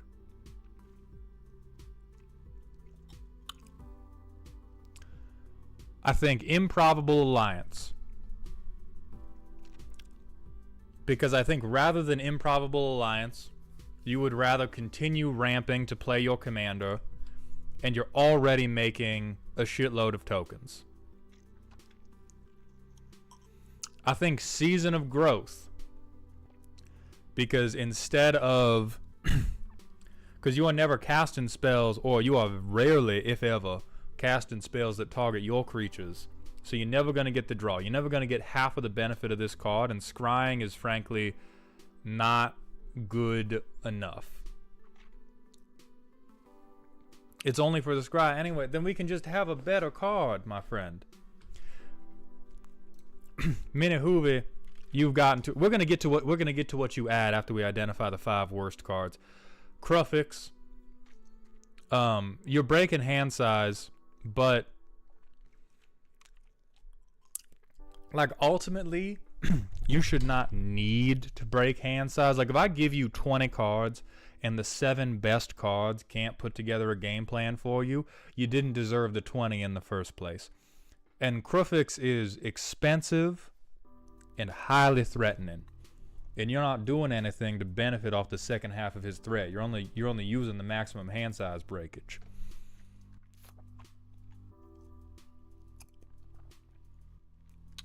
Where was he? Reckless Scholar, also in the 5 worst cards. I'm going to let Elixir of Immortality... I'm going to let Elixir of Immortality pass because you do not have Labman. You do not have a way to win off of... You do not have a way to win off of drawing your whole deck. And so you do need a way to have more deck to draw. Also, Allen Knight, scry 4 times a turn cycle seems good to me. If it was scry X, where X is the number of creatures that entered, I would agree with you. But scry 1 4 times, or scry 1 3 times when you trigger Zyrus is meaningfully different than scry 3. Because as soon as you get a card that you actually like, all the subsequent scry triggers are meaningless. Like you would rather just draw more cards or have a thing that got you to drawing those cards with Zyrus faster.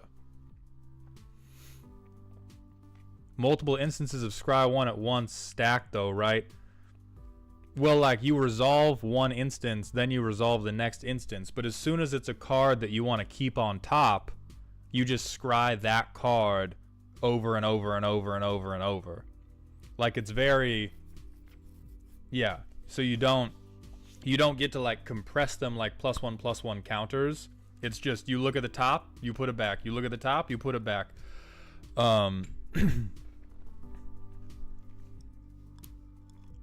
And you draw so much that I think it is unnecessary.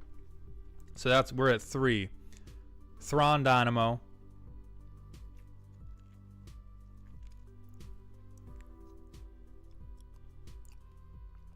And there's a lot of other things we can cut. I'm looking explicitly for the very worst ones.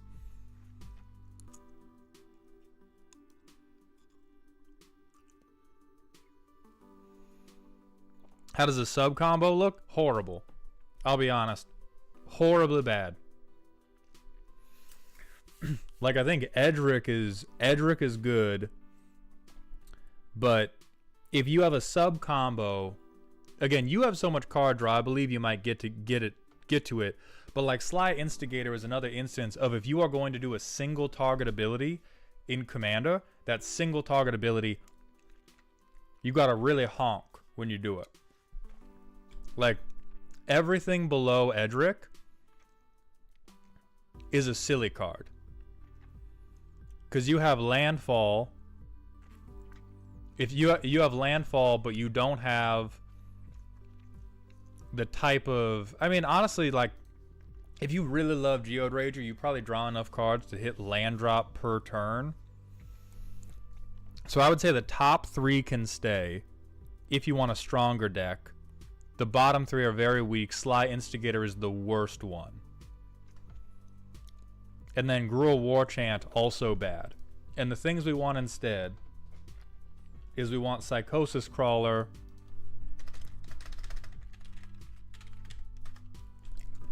Luxinu called this earlier, but Prof's Eidetic Memory. This breaks max hand size, and even if your commander isn't out, if you have any of your group hug card draw, you will be able to get a very big creature based off of it, which will help you bring the game to a succinct end. And then I would say you just need some of the you need some of the down low quick ramp.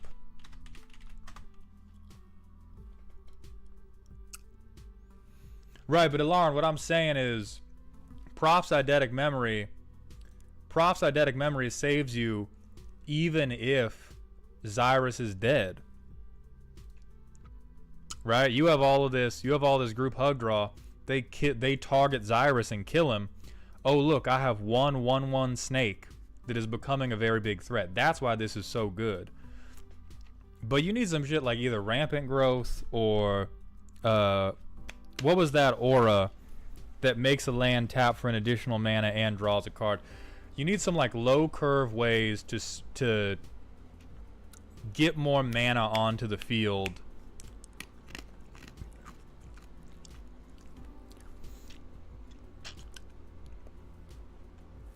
Overrun is also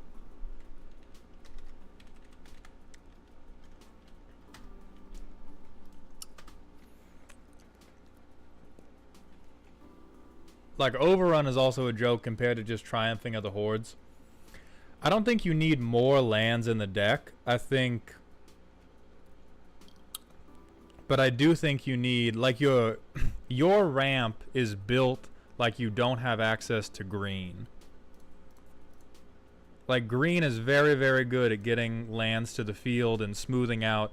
And specifically, I think you need less colorless ramp and more colored ramp because you have a lot of pips. You have a couple really important artifacts, but you have a lot of things that are pipping. Okay, and now Moxfield truly hates you. But we can double land, play Zyrus.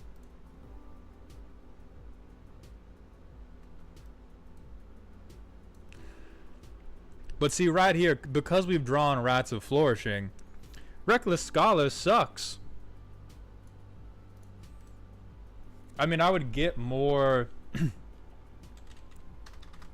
I would get more copies of Ramp because there's plenty of Ramp that's very cheap. I don't know if it's this one. This guy's 39 cents, or just like print them out if you already own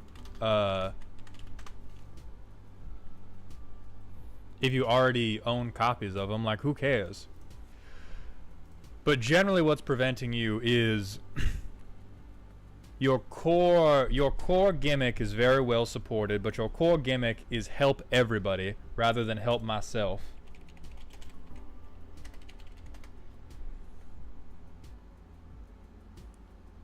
I don't think you need Utopia Sprawl.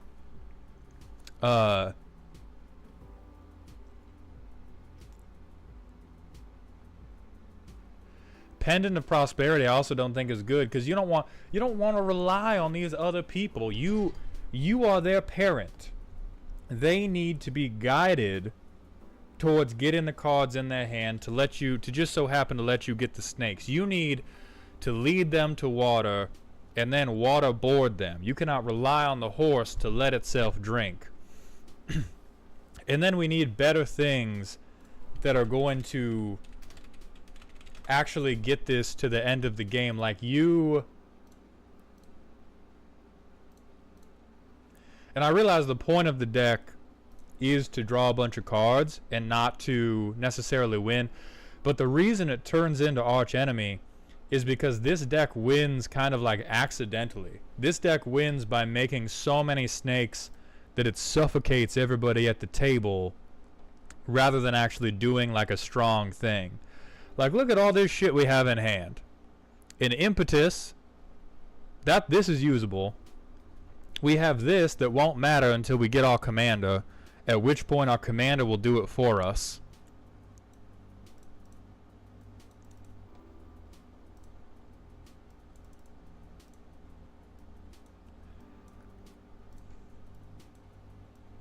See, now we have Junk Winder, and this card's good as shit. Because we're going to get this out, We're going to make a bunch of tokens. Boom. Now we have a control deck. But we need to be... yeah. Like, you need to be assuming that Zyrus is going to get shot, and that doesn't mean you need to put in more protection. It means you need to put in more cards that will let you get the mana to replay Zyrus. And so I think right now you have a pretty good silly deck. And if you want it to be scary, there's a lot of changes we need to make that don't necessarily necessitate spending a lot of money. But you need more dedicated ways to ending the game.